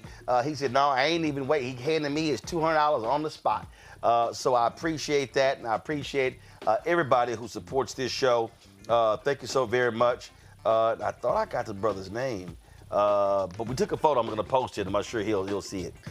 So do me a favor. You want to contribute via Cash App. Cash App canceled all of our accounts because they changed their rules. So you want to support the work that we do, what you need to do is use the Stripe QR code. So Stripe QR code, you see it right here. This is the QR code. Point your phone to it. Get the QR code. You can contribute via Cash App. You can click the Cash App Pay button to contribute as well. Checking money order. You can see your checking money orders to P.O. Box 57196, Washington, D.C. 20037-0196. PayPal is R Martin Unfiltered. Venmo is RM Unfiltered. Zelle, Roland@RolandSMartin.com. Roland@RolandMartinUnfiltered.com. Download the Black Star Network app, Apple phone, Android phone, Apple TV, Android TV, Roku, Amazon Fire TV, Xbox One, Samsung Smart TV. My show is on there. All the other shows are on there. Our content from Liberia, from Ghana, our memoriams, all that stuff is on the app. You can go to the app or you can go to our YouTube channel, which is youtube.com/Roland S. Martin. Be sure to, of course, get my book, White Fear, How the Browning of America is Making White Folks Lose Their Minds, available in bookstores nationwide. Get the audio version. I read it on Audible. You can download that. Be sure to get your swag. You saw Political Sis with her swag. If y'all get your swag, shoot me an email or post it on social, and we'll give you a shout out on the show. I'll retweet it on X, on Twitter. I'll also give you a shout out as well. So, of course, you can go to rolandmartin.creator-spring.com or go to blackstarnetwork.com as well. The QR code, you can also use it right there. And, of course, download the Fanbase app. Get Fanbase app. We're trying to add 1 million new users. If you also want to contribute to the crowdfund, the Series A raise, the goal is 17 million. I think 10.5 or 10.6 has been raised. So go to startengine.com/fanbase for more details. Hey, y'all, that's it. I appreciate all of y'all watching Roland Martin Unfiltered on the Black Star Network. I shall see you guys tomorrow. Holla! Black Star Network is here. Oh, no punch! I'm real revolutionary right now. Thank you for being the voice of Black America. All momentum we have now, we have to keep this going. The video looks phenomenal. See, there's a difference between Black Star Network and Black-owned media and something like CNN. You can't be Black-owned media and be scared. It's time to be smart. Bring your eyeballs home. You dig?